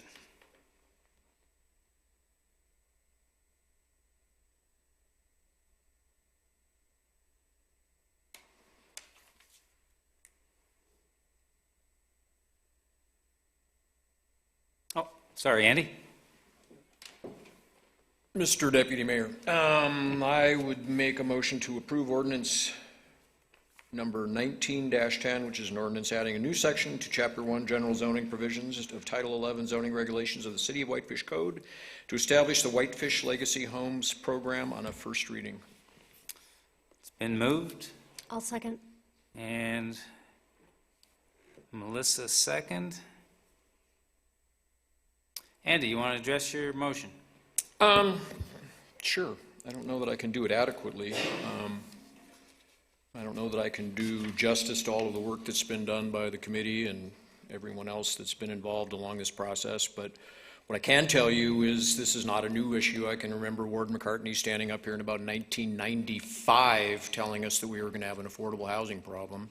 Here we are 24 years later, finally getting around to deal with it. I think there have been a lot of valid issues raised by Rhonda specifically, and concerns about impacts on existing single-family neighborhoods that are currently zoned WR4. This again is not a new argument. This is something that came up in the 1995 rewrite of the master plan, at that point prior to it being a growth policy document. We had round and round and round discussions about on-the-ground actual build-out not matching what the zoning was. We had master plan maps that didn't match the zoning maps, because we had single-family housing in WR4. Now, how that WR4 got there is always debatable, but the fact is, it is. Most of those neighborhoods have had the opportunity to rezone themselves, and that's really been the only option. The city can't come in and rezone those. Most of those neighbors have had the opportunity to do that over the years, as was stated in our packet. 65% of the neighbors can come forward and say, we'd like to be rezoned, pick us, and they can do that. But that hasn't happened, and yet everyone has known about it, or at least some people have known about it. And that's in part because people have sort of wanted it both ways in those neighborhoods. They wanted the ability to sell that property at some point for the value that a WR4 zone would bring, but yet they wanted to enjoy the quiet of their nice single-family home. So that's why that rezoning hasn't happened. It's been on the table for a long time. I actually do believe that this, while not protecting those neighborhoods 100%, I do believe that this does provide some added protection. I think the fact that you've got to go through a conditional use permit for 9 units or more, which you don't have to do currently. You could build 29 units and have absolutely no review, just get a building permit. Another concern is empowering staff to make some administrative decisions with regard to the process and issuing of those conditional use permits. We've been doing that for over 20 years, I believe, on Spokane Avenue for changes from residential to commercial use. That same argument was made when we made that change. Oh, staff won't know what to do. Oh, it's going to be a proliferation of ugly businesses and ruin our neighborhood. Rhonda actually owns a business in that neighborhood. I don't think we saw that happen, and I think staff has acted very responsibly. I do trust our staff, and I do believe that our staff does have the best interest of this community at hand. I mean, I think they always do. That's their job. That's why they're hired. And if they don't do that, then the 6 people up here, and minus the mayor tonight, certainly always have the option, and they know that, to go to the city manager and say, those people don't really care about this community. Maybe it's time they find another job. So I think they do serve the community, and I think they serve it really well. And I think it's our job and it's our responsibility up here to make sure that that does in fact happen. I am perfectly confident that there are many flaws in this document. I have absolute certainty in that. But I also have absolute certainty that since 2016, we've lost 160 units roughly, Wendy, by not having something in place. It's 160 units. Now, we can drag our feet, and we can wait, and we can lose another 100 units, and in the meantime, we're starting to lose our community. And one of the issues, and I've stated this time and time and time again when it comes to affordable housing, it's gonna have to be about density at some point, because land cost is the ultimate limiting factor in the equation. And until we can eliminate some of that land cost or reduce it, we're always gonna have the problem. Now, everybody says that they like affordable housing, but no one wants density next door to them. But that's the sacrifice that maybe all of us in the community need to make at some point and realize that. And yes, I would love to be able to see us build single families for homes for everybody at $250,000, but I really don't want to see neighborhoods between Highway 40 Junction and Consumption Junction. Because that's what you start talking about. As we look at the population growth projected for this Flathead Valley, if we start building single-family homes for everybody and we'll start concentrating some density in the core of these communities, we're going to eat up farmland faster than you can imagine. As everybody knows, I fly a lot for work. I'm on the airplane constantly, and every time I fly in, I look down and I see a new scrape of dirt with a bunch of loopy roads on your approach into the airport. And it's happened. Everybody knows. I grew up here. I remember when the Sunset Drive-In was the hospital. And there was nothing between Whitefish and Kalispell. And Mayor Johnson down in Kalispell joked at one of our 5th Monday meetings, if you recall, well, maybe we'll just, annex all the way up to Whitefish and then annex you guys. That's what we're kind of seeing. And so I think we do have to all understand there's some trade-offs. And I'm also not naive enough to understand that this isn't going to affect the market rate of housing in some way, shape, or form. Because there's going to be, the trade-offs aren't going to fully offset the costs. They'll offset some of them, obviously. But that cost is going to be borne by somebody, and that's going to be borne by all the new houses in their new subdivision or in their PUD or conditional use area, whatever that is. And that's going to be spread out over those houses, and that's going to affect the price of the house that's down the street, too, that's already there, because they're going to look at it and go, well, that one sold for $379, so that's what I'm worth now. And if it's $20,000 a house or $30,000 a house, ultimately it's going to be reflected throughout the community. So that's the people that don't qualify for this kind of strategy. They're going to bear that cost too. But I think it's just time that we, as a community, just buck up and do something. And I think this is a good opportunity, and I hope that we pass this tonight, and I really hope that we fix the problems over time. And I think a lot of them we're probably not even aware of. We can point to this thing right now from the outside and go, but we don't know that for sure. We can do that as a way to stall it and drag our feet and whatever else, but at the end of the day, we don't do it. We're going to be really sad that we don't 5 years from now or 10 years from now. We're going to lose this community, and that's important to me. Anyone else? Katie? Wow. That's amazing, Andy. I agree with everything you just said. And I'd also like to add that we also have a contingency in the ordinance that we're voting on today where we have to do an annual review as a council and have a report by the planning board and by city staff. And if at any time we start to see a series of red flags raise up, we have the ability to call that review earlier if need be. So we're going to keep our eye on this, and we're going to make sure that we don't let it flounder too far. And that's written within this ordinance as well.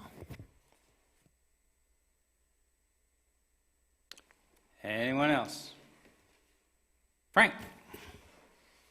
I have some significant reservations about this, not the process, not overall what we're trying to accomplish here. I am keenly aware that one of the things that brought me to this dais was my concern about neighborhood integrity and neighborhood integrity more than anything else. How it's built out, how those neighborhoods accommodate growth. Because we've had this issue for quite some time. I am not comfortable with the current ordinance, though I would otherwise support the concept of it, because then it doesn't, in my view, address that issue. I think, I hate to say it, but Rhonda's graphic here of that house in the WB4 that could be proposed and put in there is disturbing, because I see that going in on Somers Avenue. I see that going in along Caro Avenue. It doesn't make sense in terms of its structure for those neighborhoods. I agree that the way we get to affordable housing of any kind is going to be a density issue. Andy, there's no question about it. And I agree with that. I just have some concerns about the way this particular, the gaps I see in addressing that particular issue, which is the neighborhood compatibility. I think we could do it. I think that could be done. And I would fully support this thing at that time. And I would like to have it done. I'm not asking for this to be delayed more than another 2 weeks, but I would like to see us somehow address that issue, because right now, if we pass it, I think there is a huge disincentive for us to work to continue to improve it. And I know that because of our history. I know that because of people want to move on to something else once they think they've got it accomplished. And that's my concern with our revisiting this or passing it with the idea that we're going to continue to tweak it. That's my reservation. If I could get some comfort that we could address those issues or begin to have those issues addressed in the short term as part of passing something tonight, I would fully support this. Short of that, I've got a hard time with it. I really do. And quite frankly, I want us to be unanimous in approving this. I think this is an important matter for the city and for this community, and I'd really like to see us unanimous on this issue. But that's my reservation, so that's my piece. Anyone else? Katie? May I ask a question? Sure. Just for the sake of discussion, because I agree with you, I think that we need to make sure that we're getting the best product out of this, and we should be unanimous as a council in passing this. Could you give an example as to what you would like to see staff come back with or discussed in terms of alternatives to help protect these neighborhood zones within this document? I don't mean to put you on the spot. No, for the sake of the conversation. I appreciate that. I mean, I kind of did, but no, these two ordinances are quite massive, and so to give you a line item, for I'd love to do that. I can't do that tonight. I could, if staff were to come back to me with at least an issue of how we address this disparity of what I'll call structural change between existing neighborhoods and new development accommodating affordable housing, that would be at least, I'd like to have that addressed in some form or fashion so that some of these neighbors have some ability to protect themselves from, quite frankly, we've heard it before, if somebody's building a garage apartment back behind their house, their neighbors are concerned about somebody looking down in their backyard because that garage apartment is one story up looking right down in their yard. It's like, okay, I got it. You look at what's presented here and what potentially is available, particularly in the WB4 or WR4 or WR3, and any of the other neighborhoods for that matter, you think that's going to be, it's like nuts. At the same time, again, I get the idea that density is where we're going to get there. If I could get some better feeling for how we could address the community or neighborhood impact of those kinds of, or condition the approval of those structures on how they're going to better mitigate those impacts on existing neighborhoods, I'd be happier with that. And then just my little routine is, I hate this idea of reduced parking resulting in everybody parking their, cars on all the streets. I just think that's just nuts. Andy? Frank, I understand those concerns, and I'm not discounting them any way, shape, or form, but I think we also have to understand, and this is maybe partly an answer to your question, and Murray brought up the concept of, possibly some interim zoning over a certain number of areas. We're really talking, if you look at the zoning map, we're talking about a total of maybe 6 blocks that are affected in the entire community. Because it's only going to happen in WR3 and WR4. Now, most of the WR3 zoning, where it would be a problem, is already apartment buildings. Most of the WR4 is pretty close to downtown, already built up. So we're talking around Bronda's neighborhood. We're talking on another little chunk of WR4 that's over kind of south of the high school, and that's got an old folks home on it and a bunch of other stuff. WR1 and WR2, you can't build anything more than a duplex already. So people aren't going to come in and build these ginormous buildings next to a single-family residence. We're talking about a very limited area here, not big. We're not talking like community-wide devastation. Okay, well then. So that's part of the way I look at this too. So if there's some way to look at those several block areas, I'm not opposed to that. But what I'm not willing to do is hold the entire city hostage and its housing needs for 6 or 7 blocks of property. And I get that. They're important to the people that live there. I understand that. I'm not discounting that. But I'm also not willing to discount everybody else that lives in this community and wants to live here and have a job and raise a family here and can't afford to do so today. I'm not willing to hold those people up. Right. So you're suggesting, again, I'm just following the routine here, if I can, that a 40-foot high building doesn't go in on Somers Avenue.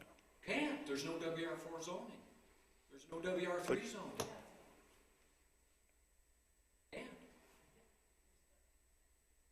Right? Can't go in on Park, can't go in on Kalispell, can't go in on Columbia. It's WR2, it's single family We're not going to see and those buildings there. two-family. It's only going to happen in WR3 and WR4. It's not going to happen everywhere. And we also have to understand that these incentives are only available to new subdivision, which we have a lot of control over new subdivision, and that goes through a full public process. That's not a conditional use granted by administrative decree. That goes through the whole process. That goes to the planning board, that comes to us. We can have right-of-way dedicated, we make them put in the utilities, we make them build the roads, we do all of that with subdivision. Right. So now we're down to conditioned use. And they can't even do that without a conditional use permit, which means we can put conditions on those. And that goes to a full process conditional use in a WR4 zone for 9 units and more, which it doesn't even do that now. People can still come in and buy those properties, assemble them, and build that. Yeah, maybe they're not going to get the extra 5 feet, and they're not going to get an extra 20% lot coverage, but they can still build that building today with no review other than architectural review, with no consideration, no conditions, no notifying people within 150 feet, nothing. I mean, I understand the arguments out there. I'm not going to recognize you, Rhonda, words in our debate. So I'm looking at what the reality is here we're trying to do, and I'm also I'm seeing the negative impacts. I understand exactly what you're saying. And I think there may be some remedies for those areas. We could maybe pick out those blocks and go, hey, these areas are special and we need to think twice about it.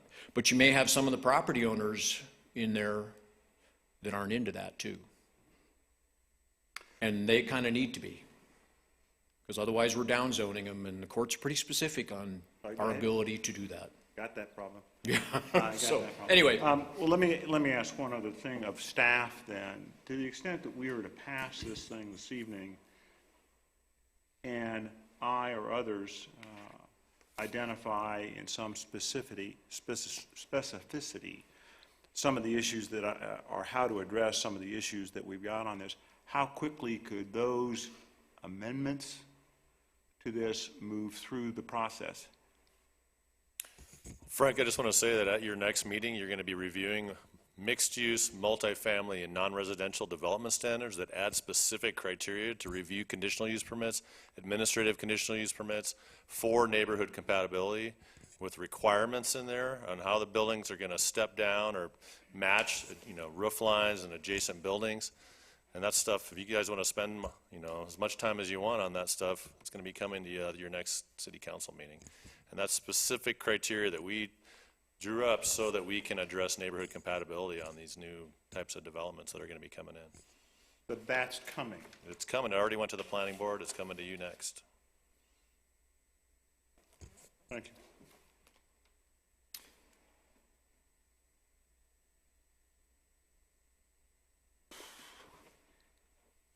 I appreciate the spirited debate up here. I really do. I think it's critical. I think it's important that we have that. In this, I have some issues with Ordinance 1911, which we'll take up in a moment. I think Dave is absolutely correct. Some of those criteria will be coming to us in 2 weeks. Planning Board reviewed it last Thursday. And my fear is that as we look at or to the future, the longer we delay, the greater the chance and more people come in to try and circumvent what's likely to be coming. And that is of a major concern for me. So, any further comment? Frank? And David, I appreciate your response. I again ask, assume with me, if you will, that there were some specific things that could be addressed in terms of amending this to make it a little more, at least in my view, palatable to the neighborhoods. This might be one step, David. I haven't looked at it to see what those proposed regulations are, on how that helps. Assuming we were to identify those things, is the requirement that I get 2 or 3 counselors to agree that that needs to be an issue that you need to address? What's the process for getting us to move forward on any amendments to what we might do tonight? Well, it depends on whether you do that between now and the second reading, which then we could make some changes, because this will be on the next council agenda. Right, okay, so that would be one step. Okay. Once it's adopted and goes into effect, I mean, it's a several-month process where we have to advertise it, goes to the planning board, comes to council for the change, so 3 months or give or take. All right, thank you. All right. All those in favor of the motion, raise your hand. And Michelle, it passes unanimously, and that brings us on to Ordinance 19-11. And again, I think it would be helpful to have a motion for discussion, one way or the other.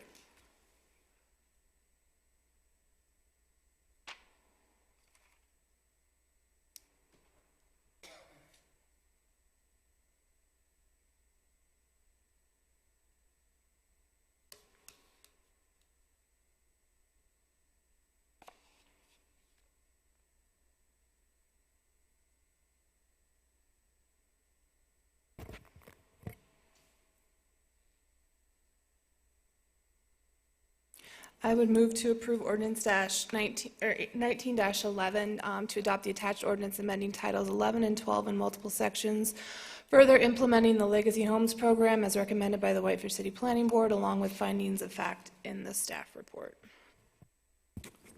I'll second. Been moved by Councilor Williams, seconded by Melissa, but Councilor Hartman. Discussion. Katie, you want to talk about it?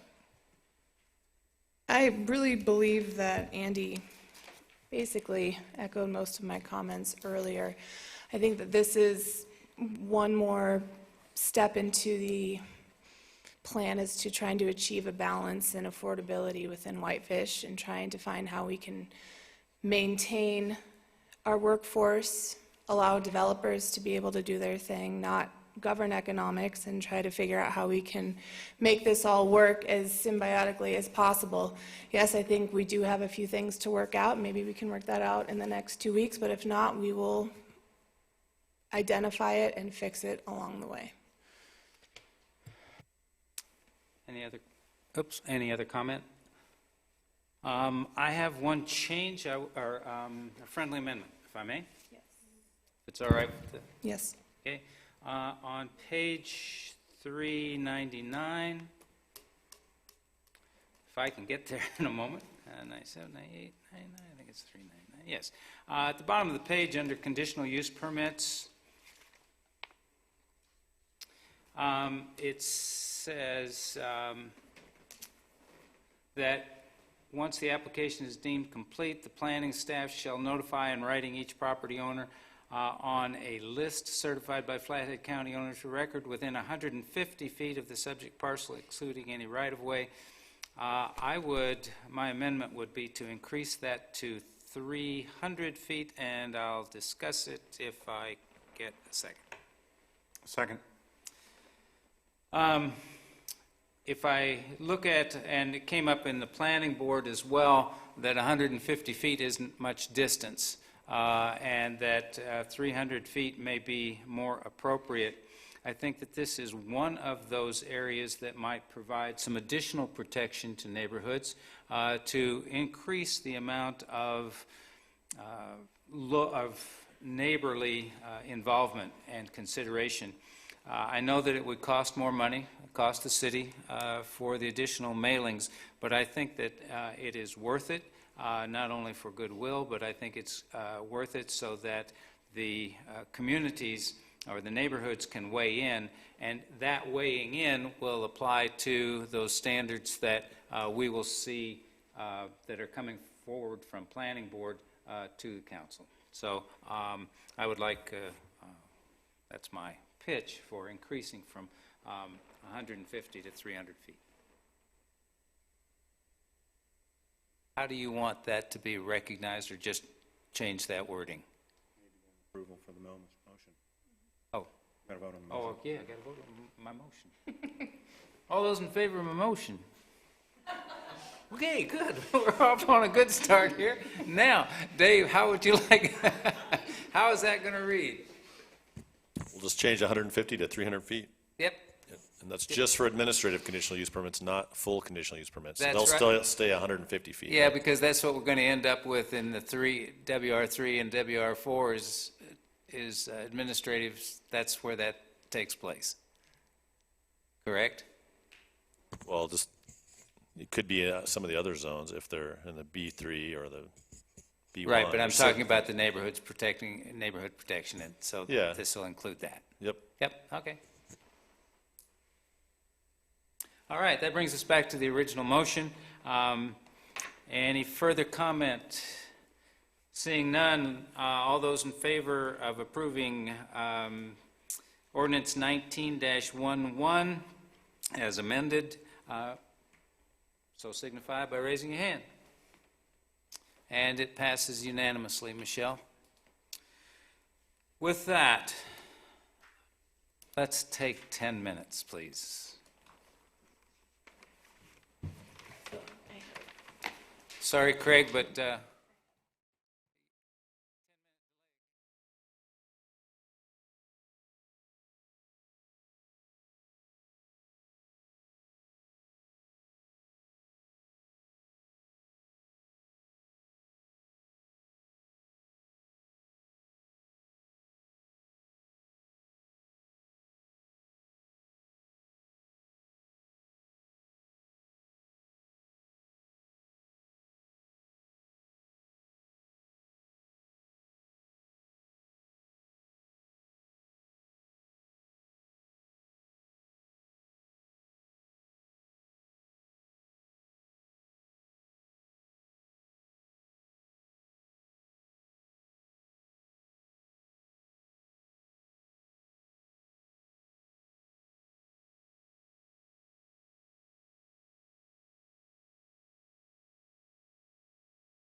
And while we're waiting, I understand that Mayor Mulfeld may be watching us on the YouTube channel, so hi, John.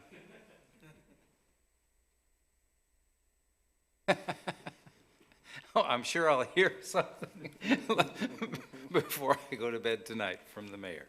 So, all right, Katie's back with us. We'll pick up where we left off, and that is that we have advertised for a public hearing on Ordinance 19-12, an ordinance adding a new chapter to Title 8, Water and Sewer of the Whitefish City Code to establish water conservation restrictions on the first reading. I'm going to assume this is all you, Craig, with your HMI. This one is all me. I'm staring at my HMI, and I'm going to give you guys a presentation. I don't have a good acronym for that. I'm assuming that everybody has reviewed my memo in your packet, and so I'm really just going to hit the high points here. There was an article in the Daily Interlake today, and it really kind of pushed the topic of water use restrictions that the city of Whitefish is enacting, and I think we really need to think of this conservation ordinance more of a how do we waste less water than how is the city restricting water. And so we're currently working on a press release, which I hope to have to Heidi tomorrow, just to kind of reiterate that point and really kind of combat some of the negative comments that we have that we're overly restricting water use in the city of Whitefish. So we've talked about the city's 4 million gallon per day water plant and our firm capacity and all those fun things. It should be noted that the city has in past years exceeded that 3 million gallon per day firm capacity, and that's what has kind of pushed DEQ into the recent restrictions that we're still currently under.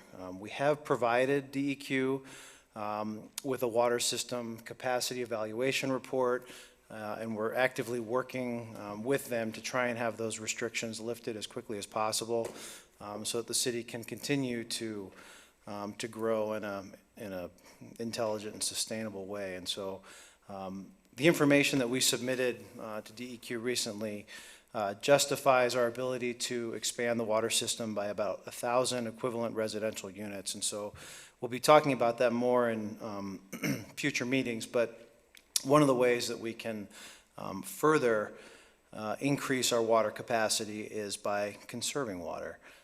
We know that irrigation in general is a very significant, accounts for a significant amount of our water consumption. In fact, depending on precipitation and temperature, irrigation can be as much as 21% of our total city water use. So with that in mind, we've developed this ordinance, we've advertised for it, we've vetted it internally, we talked about it at the last council meeting, and so we think it's ready for prime time, which is why we're presenting it tonight. So what the ordinance does is it lays out a number of general conservation principles that will always be in effect. And then it also puts into place emergency measures which are triggered by different events or conditions. So under normal situations, probably the largest portion of this ordinance is the restriction of water use, outdoor water use between 9 a.m. and 5 p.m. There's also a general conservation measure stating that lodging establishments will provide guests the options of choosing whether or not to have towels and linens washed every day, and then we clearly state that watering will not result in coverage of pavement areas or result in excess runoff. Seems pretty logical, but not a day goes by during the irrigation season when we don't see water spraying out into the street or onto the sidewalk, and so this gives us some tools to control that. So from there, water shortage declarations will then result in further water conservation measures. They can be triggered by drought conditions or by different types of equipment failure within the water distribution system, be it a water main break, an issue with one of our water filters, or some type of critical infrastructure issue.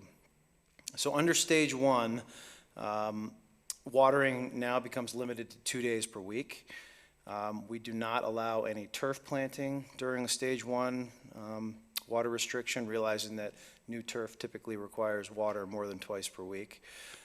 Exterior water features will be shut off, and car washing will be prohibited other than at commercial car wash facilities.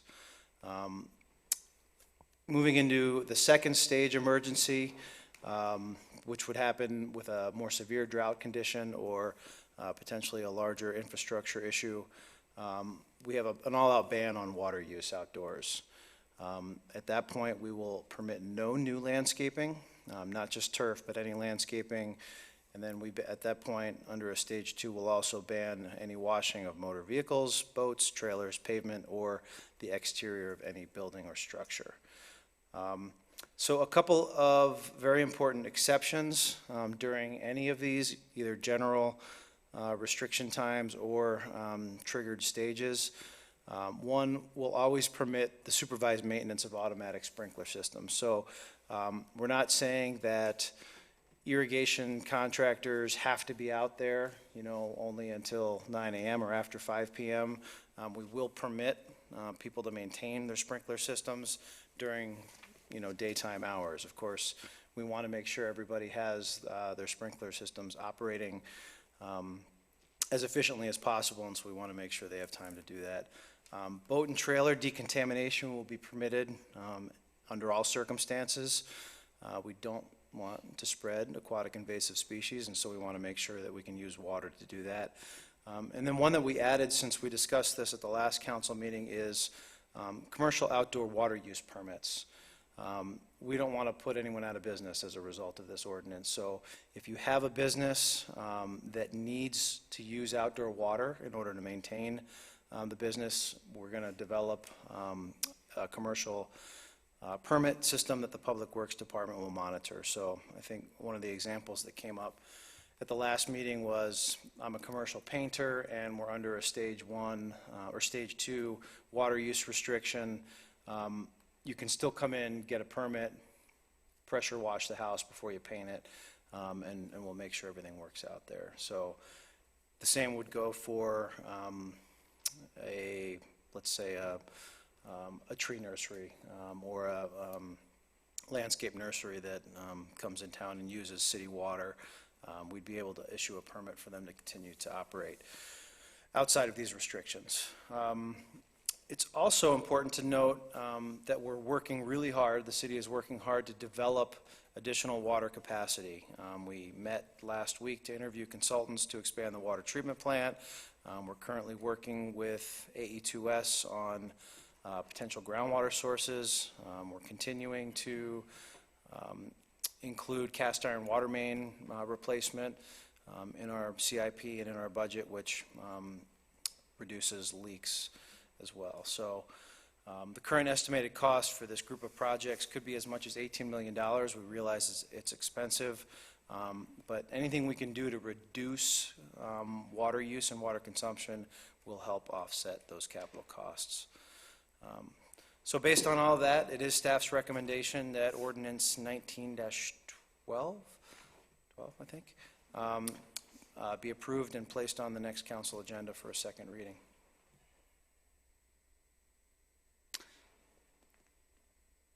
Yes, Frank. Thank you, Katie. Thank you, Katie, yes. Craig, this is a nit, only it's like, okay, so we're in stage either 1 or 2. I understand watering turf and watering, lawns and things like that. It's something that this community is quite interested in and has been for a number of years, is vegetable gardens. I think the community gardens that we have, are those going to be exempted in some form or fashion, or do we need to address that? You start watering those, particularly in heated times, less than once a day in many respects, you're not going to get any kind of a crop out of it. Yeah, I think I would consider a community garden as maybe a quasi-commercial venture. It's providing space for more than one property owner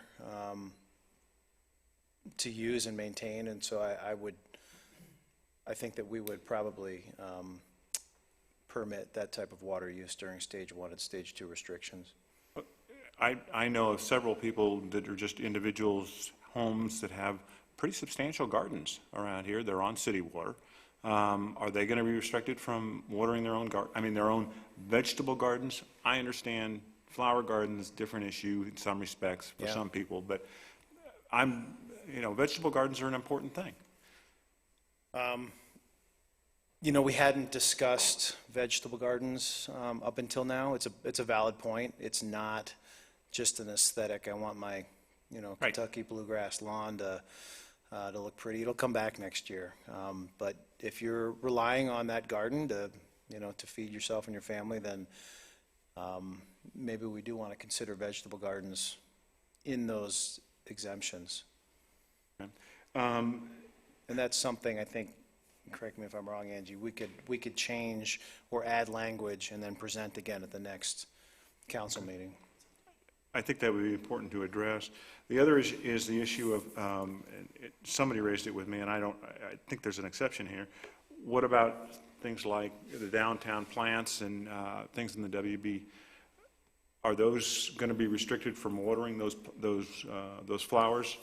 That would be under a commercial permit. So that would be under a commercial permit, okay. I've discussed this with the Parks Department, and they're comfortable with watering twice per day, before 9 and after 5. Right. We are going to struggle if we only water those twice per week under a stage 1 or not at all during a stage 2, so that would be a commercial use permit. Okay, because hanging plant's not going to survive, Yeah, just correct. not going to survive. Right. Okay, all right, those are my questions, thanks. Melissa? I don't know if I overlooked this, but so the 9 to 5 restriction, is that applicable year-round, or is it summer months, or are there any parameters around that, or that's just? It would be year-round. Okay. So, okay. Yep, the general conservation measures will be in place year-round. So, okay. So just to clarify, even now, even if it's, okay. Yep. All right, thanks.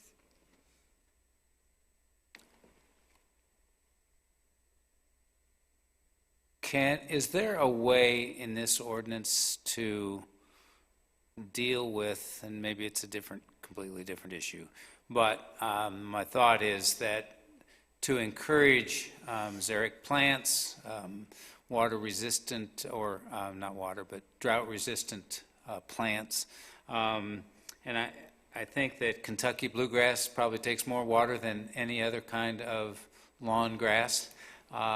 Can we, at least in perhaps our building and construction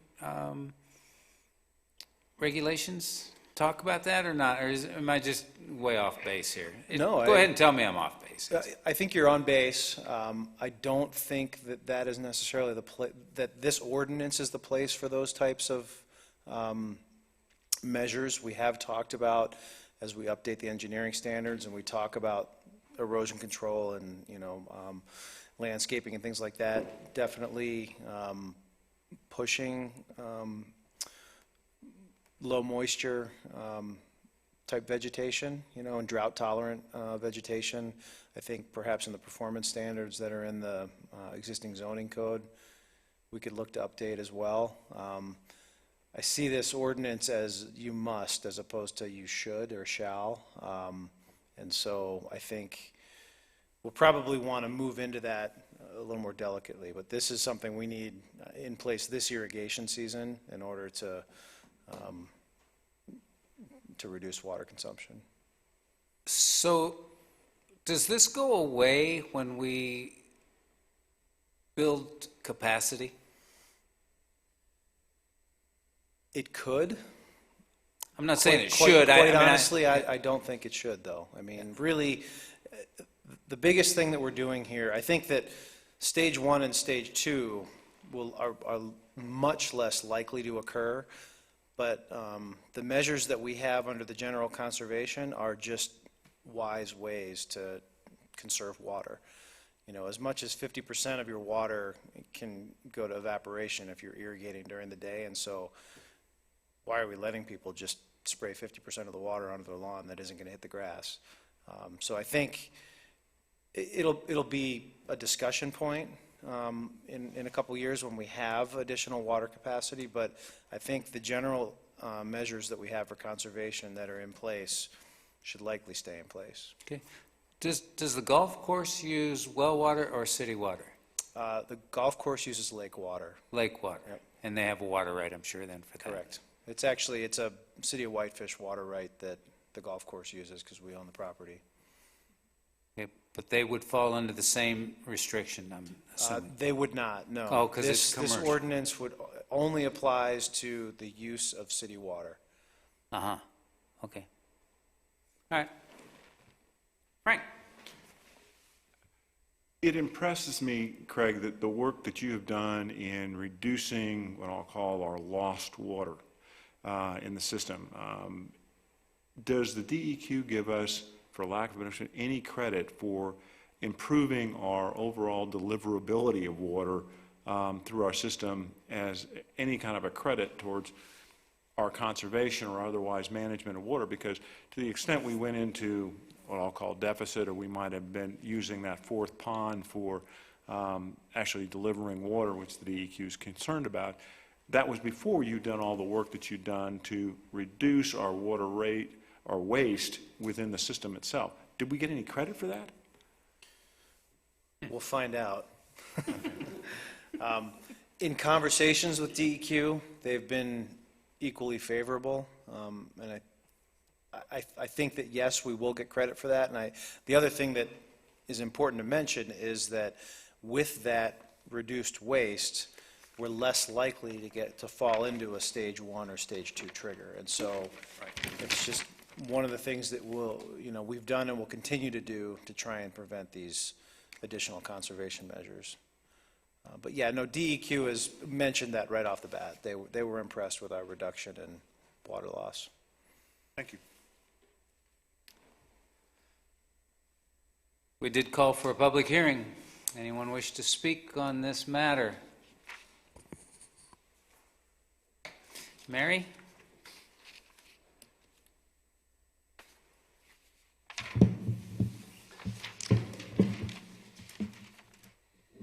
Good evening, Mary Flowers, Community Unity Consulting. As I mentioned earlier, I had sent a memo with essentially with questions for your discussion at your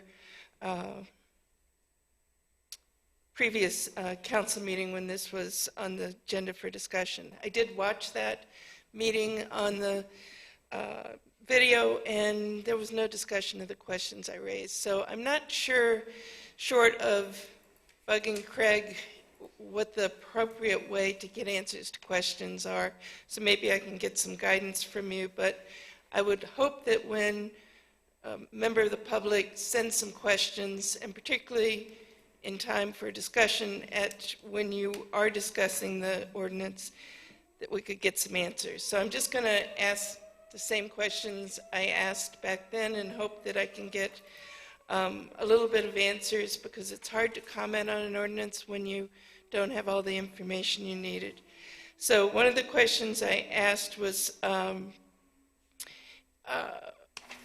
from a storage capacity the city of Whitefish could allow under the fact sheet that was in your packet, the development of an additional 1,075 ERUs under the current maximum daily demand. So does that include approved but not built, or just what's currently being serviced? And so do you as a city have a counting of how many we've approved but not built? So I'm trying to get some context for this 1,000 units. Have we already approved a big chunk of those, or not? Or is it totally new units that would be coming before the council? For example, the Riverbank residents, with 90 studio apartments, 91 bedroom, and 54 two-bedrooms. Are those part of that 1,000 units that we would gain capacity for, or not? I also don't see any reference in the proposed plan to the building of the additional storage tank at Highway 40 that's been discussed in the extension of service plan. And I had questions about how that factors in here. Is that, where is that in the funding stage in terms of water conservation? And then finally, I wanted to understand a little bit more about if the city, and I understand you're looking at possibly well or more lake water, do these DEQ regulations give you any more ability to address the septic leachage issues at the lake? And because if we're going to rely more on lake water, then I think that becomes a higher concern. And what is the typical time for approval of additional water right for the city? I recognize the need for this ordinance and appreciate the work that's gone into it. I just think that I and other members of the public would like a little bit more background information. Thank you. Thanks, Mary.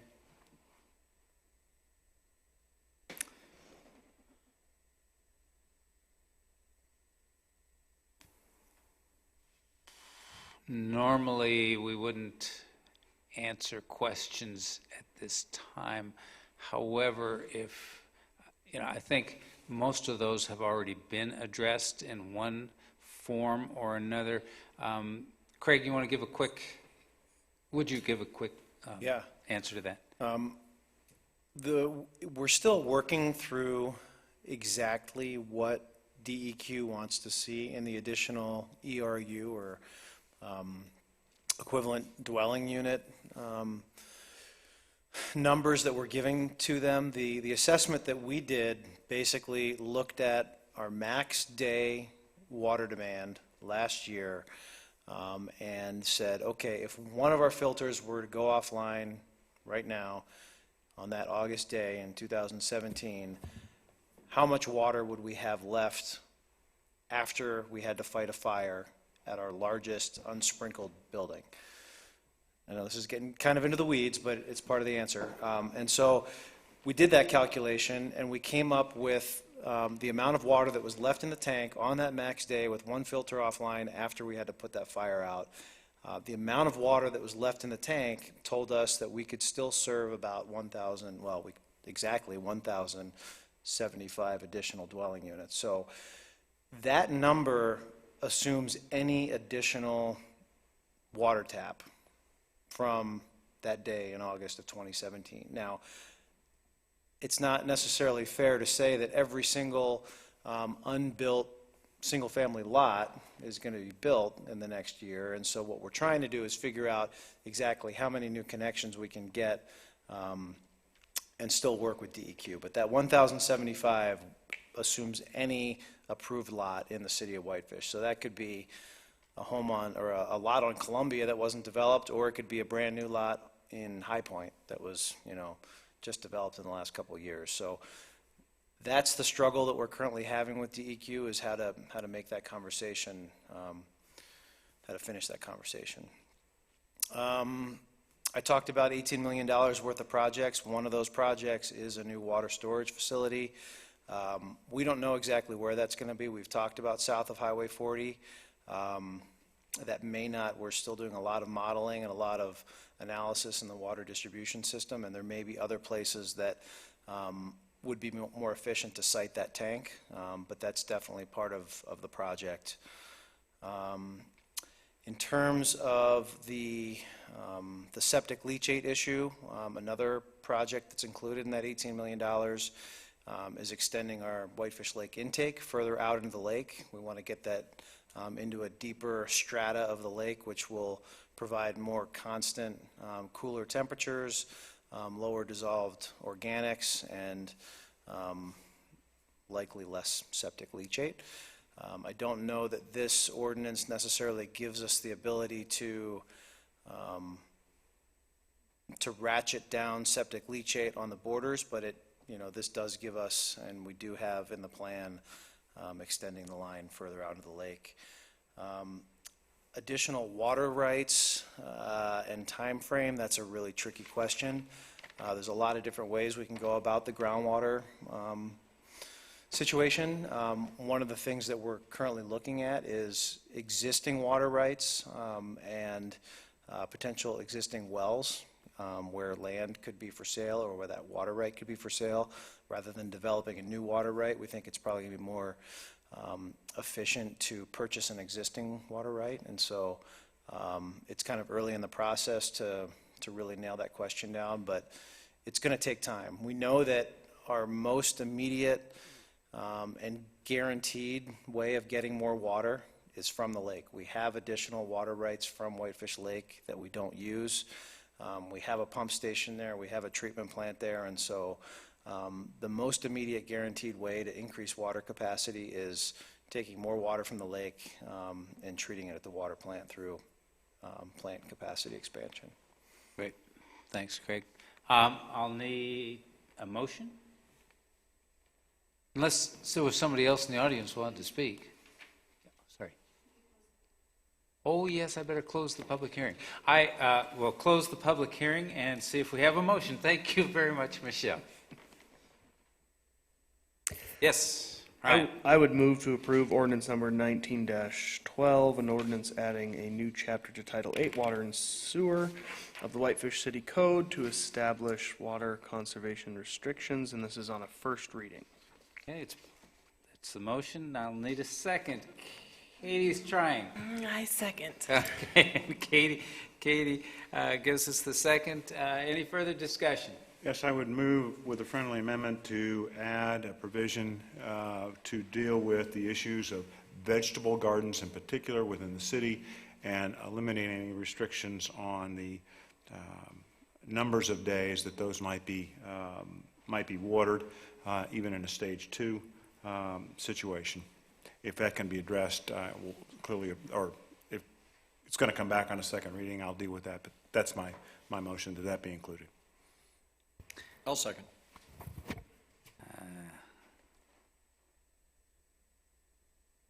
And that motion is to make an exception for vegetable gardens and make it, is it unlimited number of days for watering? Yep. Okay, and unlimited number of days for watering of said vegetable gardens. Do I have, let's see, we got a motion, we got a second. All those in favor of the friendly? Sure. Going back to the original motion, all those in favor? Opposed? Okay, everything passes unanimously. Thanks, Michelle. Mary, the lights have gone out in the stairwell. Okay. There's no way to do it because they're on the time. Got a problem. Yeah. So, okay, that brings us on the next. I see Adam is grabbing a hold of the microphone. He's anxious to answer the question from the city manager. Item 7 on the agenda. It's all you, Adam. Nothing additional at this time. All right. Communications from the mayor and city councilors, consideration of appointments to volunteer boards. We took care of that earlier. There is the letter from Judy Petnato regarding approval of Whitefish Lake and Lake Shore. Dave, you want to talk about that? Well, Bailey addressed that in a memo that she attached. It's under construction still, so it's a construction site, and until they're done with what they're building, we have no way to assess if they're meeting all the conditions on their permit. So, and we're continuing to monitor it. We're working with the designer and the contractor. So, but we don't, from what we can tell, there's no violations occurring based on what the permit was issued. Okay, and have we shared that with Judy?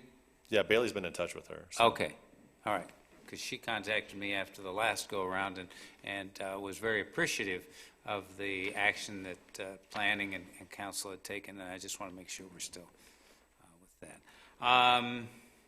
That brings us to comments from councilors, starting to my left, Melissa. No comments. Frank? Nothing further this evening. Katie? I just wanted to thank Wendy. I know she's not here. Maybe if you could pass it on. She did an incredible job with her presentation to the public, to council, and personally, she got me all caught up and gave me about 400 pages worth of reading material, very detailed, and I very much appreciate it. So I appreciate her thoroughness and all of her efforts. Brian? Nothing. Andy? Well, I have one thing to say, were he still alive, would be my father's 93rd birthday today, so. And he actually did a stint on a city council in a small town that he lived in Minnesota for a number of years. And when I first got on the city council here, he said to me, he goes, you know, a fool in his time are soon parted. But he said it will be the most rewarding experience of your life, so thank you, George. All right, well, happy birthday to your father in absentia. With that, and I have nothing further, we are adjourned.